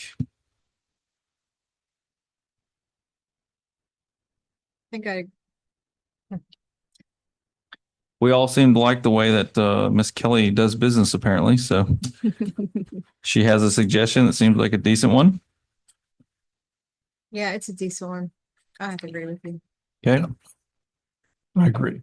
We want to wait until the construction is complete until we send out the notices. Okay. Do we have a motion to that effect? So move. We have a motion. Do we have a second? Second. We have a second. Last call for questions. Seeing none, please call the roll. Councilmember McGuire? Yes. Councilmember Merker? Yes. Councilmember Taylor? Yes. Deputy Mayor Bernard? Yes. Mayor Anderson? Yes. Motion passes. Thank you. Item number 16, replace 2 wastewater trucks. Mr. Sleeva. All right. 2023-2024 CIP, they approved the purchase of, the council approved 2 purchases of 2 service trucks. For some reason, they did not get purchased last year, but since then we have lost the truck number 61 due to a blown motor. And then also truck number 7 is gone out of service due to being unreliable. And at this point, we have more employees than we've had, and we also need more, but we'd also need trucks that function properly so we can be efficient. We have, we went through the Sourcewell contract to get pricing on two F-250s. And they will be four-wheel drives with strobes and service beds.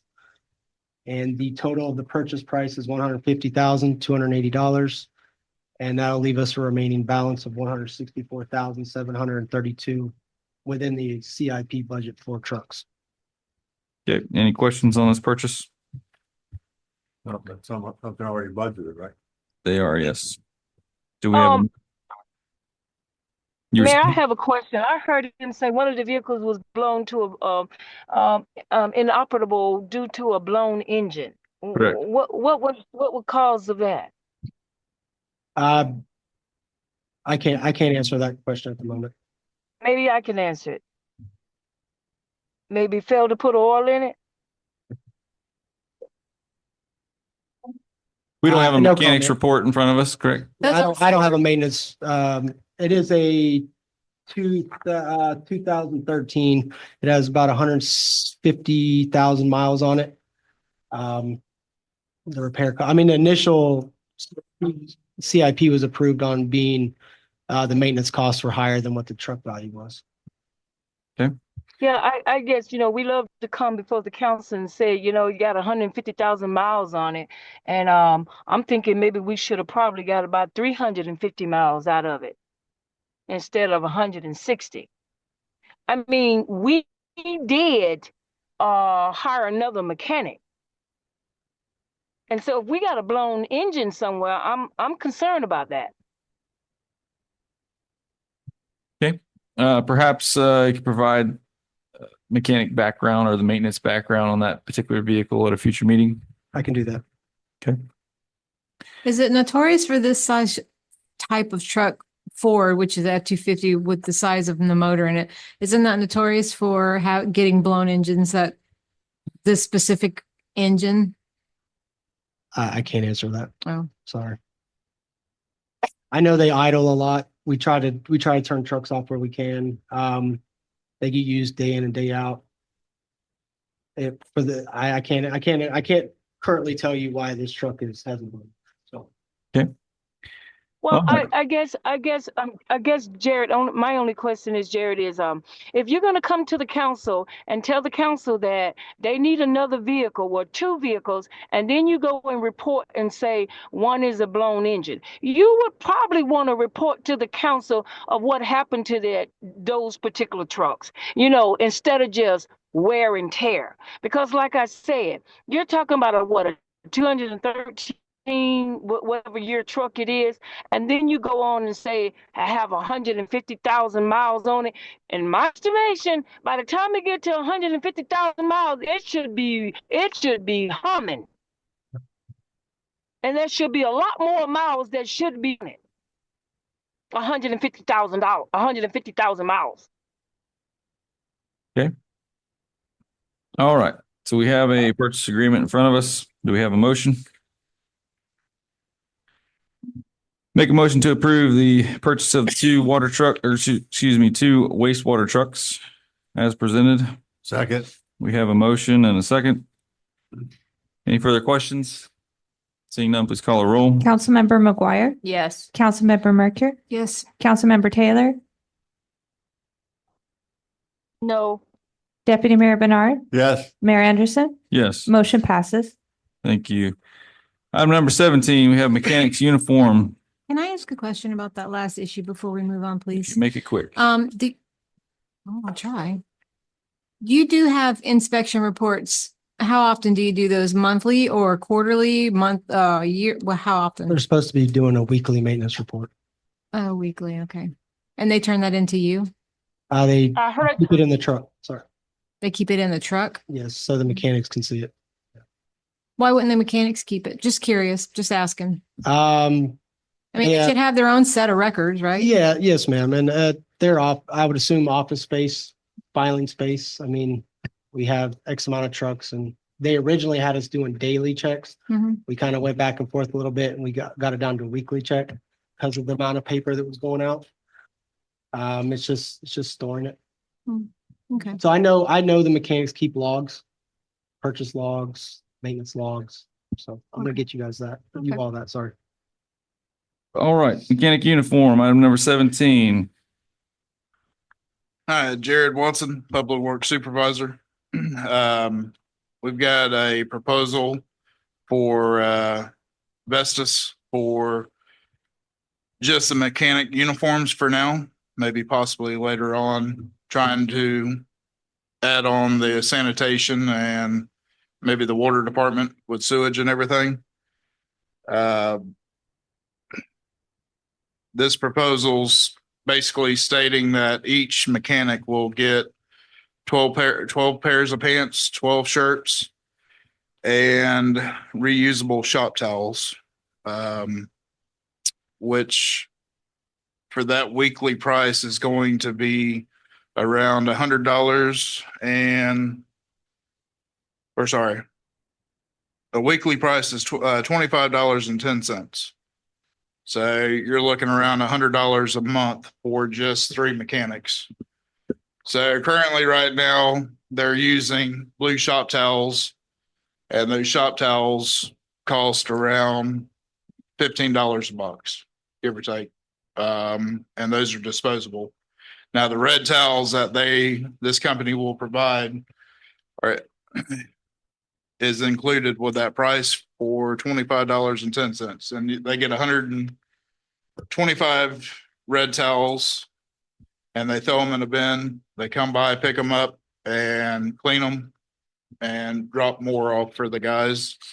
So right now we're using probably $60 to $100 probably a month in disposable towels.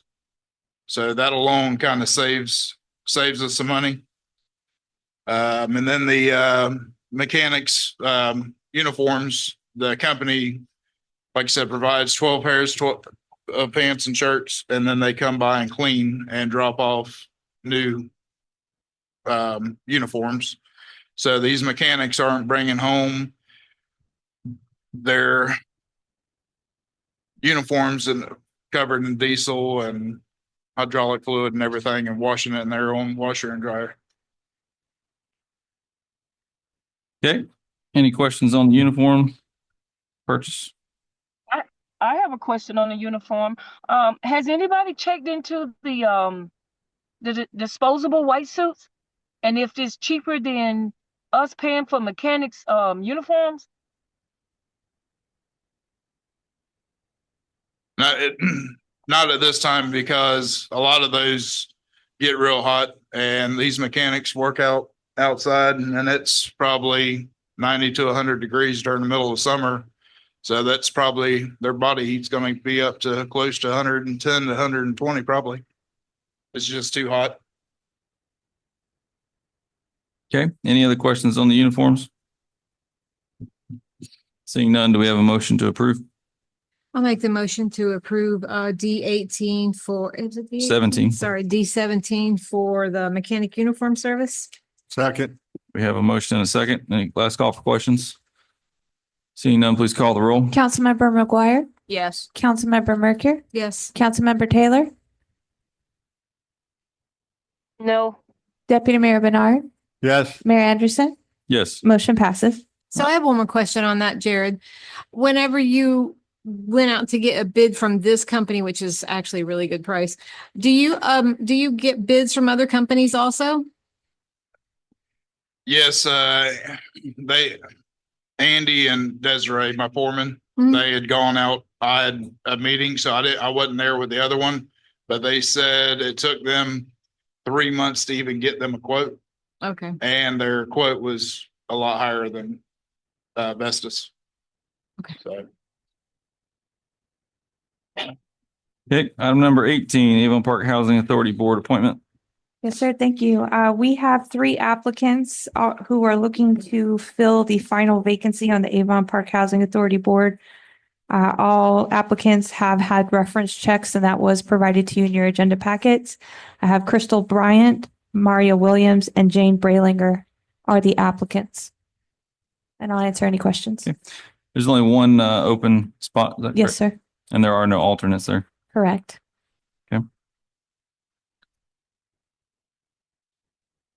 Well, this is a unique problem. Yeah, they're all good quality candidates with good backgrounds and references. Just as a technicality, and I have to mention that the way this is supposed to work is the mayor is supposed to make the appointment. And then the council is supposed to either affirm or reject that appointment according to the statute. Okay. Is it for this specific board or? It is just this one, the Housing Okay. Authority. What was the order of the applicants being turned in?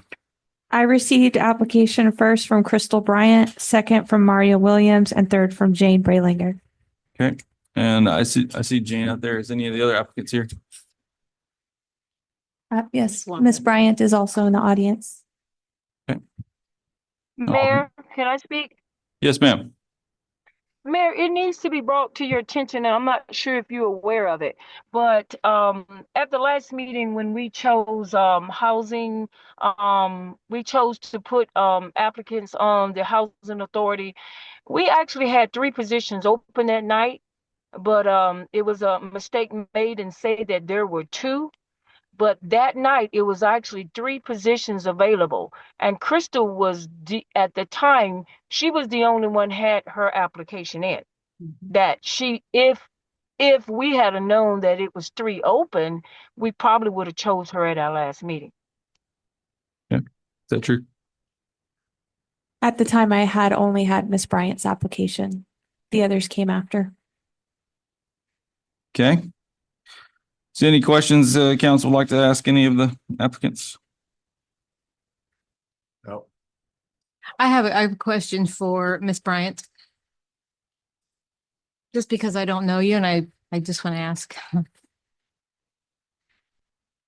These meetings are on Tuesdays. Do you see any problem with you attending the meetings on time every week? Do I need to state my name and address? Well, now you do, yeah. Okay. Please. Crystal Bryant, address is 1017 West Pleasant Street here in Avon Park. No, ma'am, I don't. I work for Tri-County here in Avon Park and we close at 5. Okay. And I do host groups, evening groups, but they are not on Tuesday nights. Okay. If that answers your question. And yes, it did. And I see here that you actually you were a resident of the Housing Authority at one point. So you know the ins and outs of that, right? I do. Yes, ma'am. Is there currently a member of the board that lives within the Housing Authority?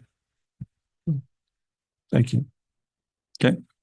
Thank you. Yes, ma'am. Sure. Well, having said that, being that, I think to Ms. Taylor's point, if we would have known there was open positions that night and we did have her application at the time, obviously she would have been the choice. So I'll just make a motion that we approve Crystal Bryant to appointment of the Housing Authority Board.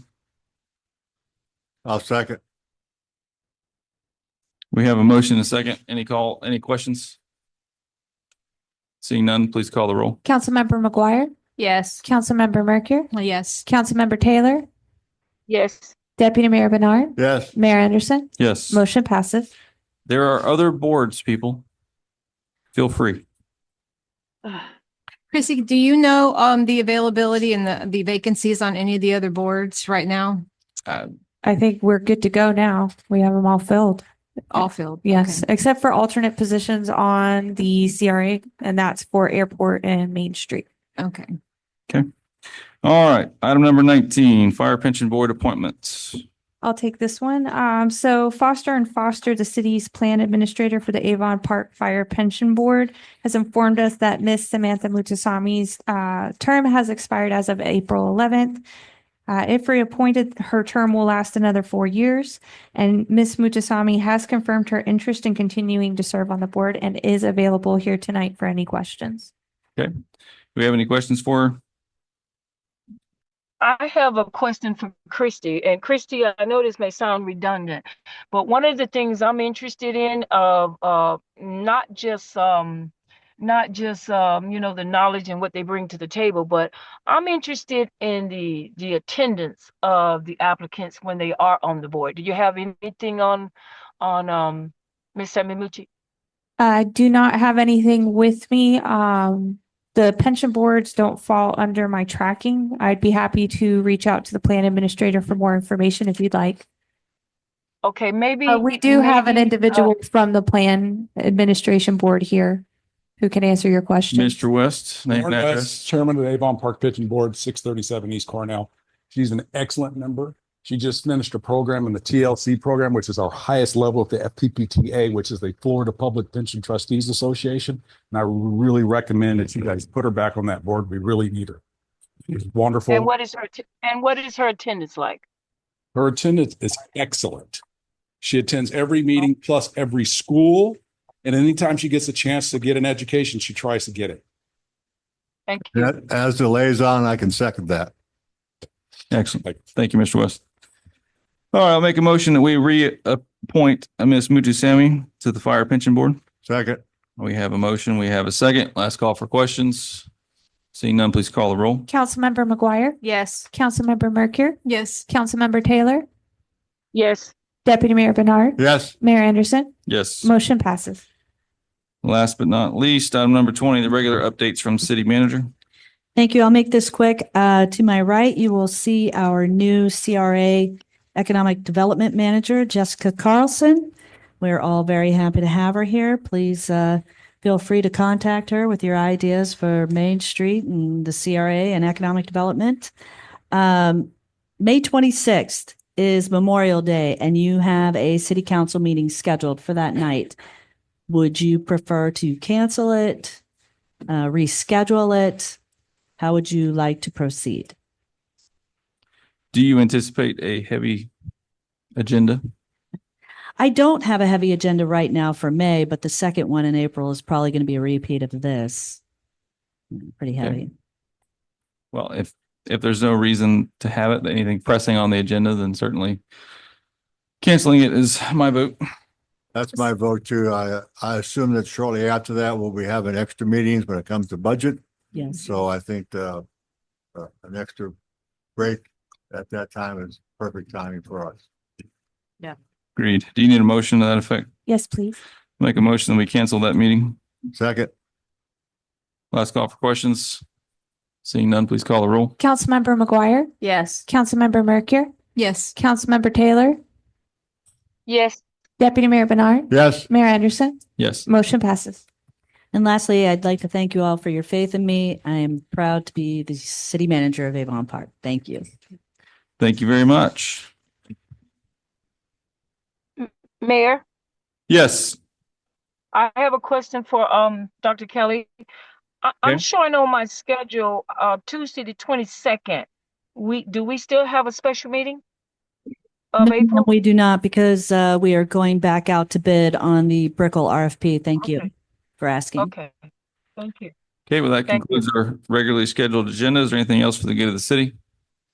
Seeing none, I'll entertain a motion to adjourn. Motion to adjourn, please. We are adjourned.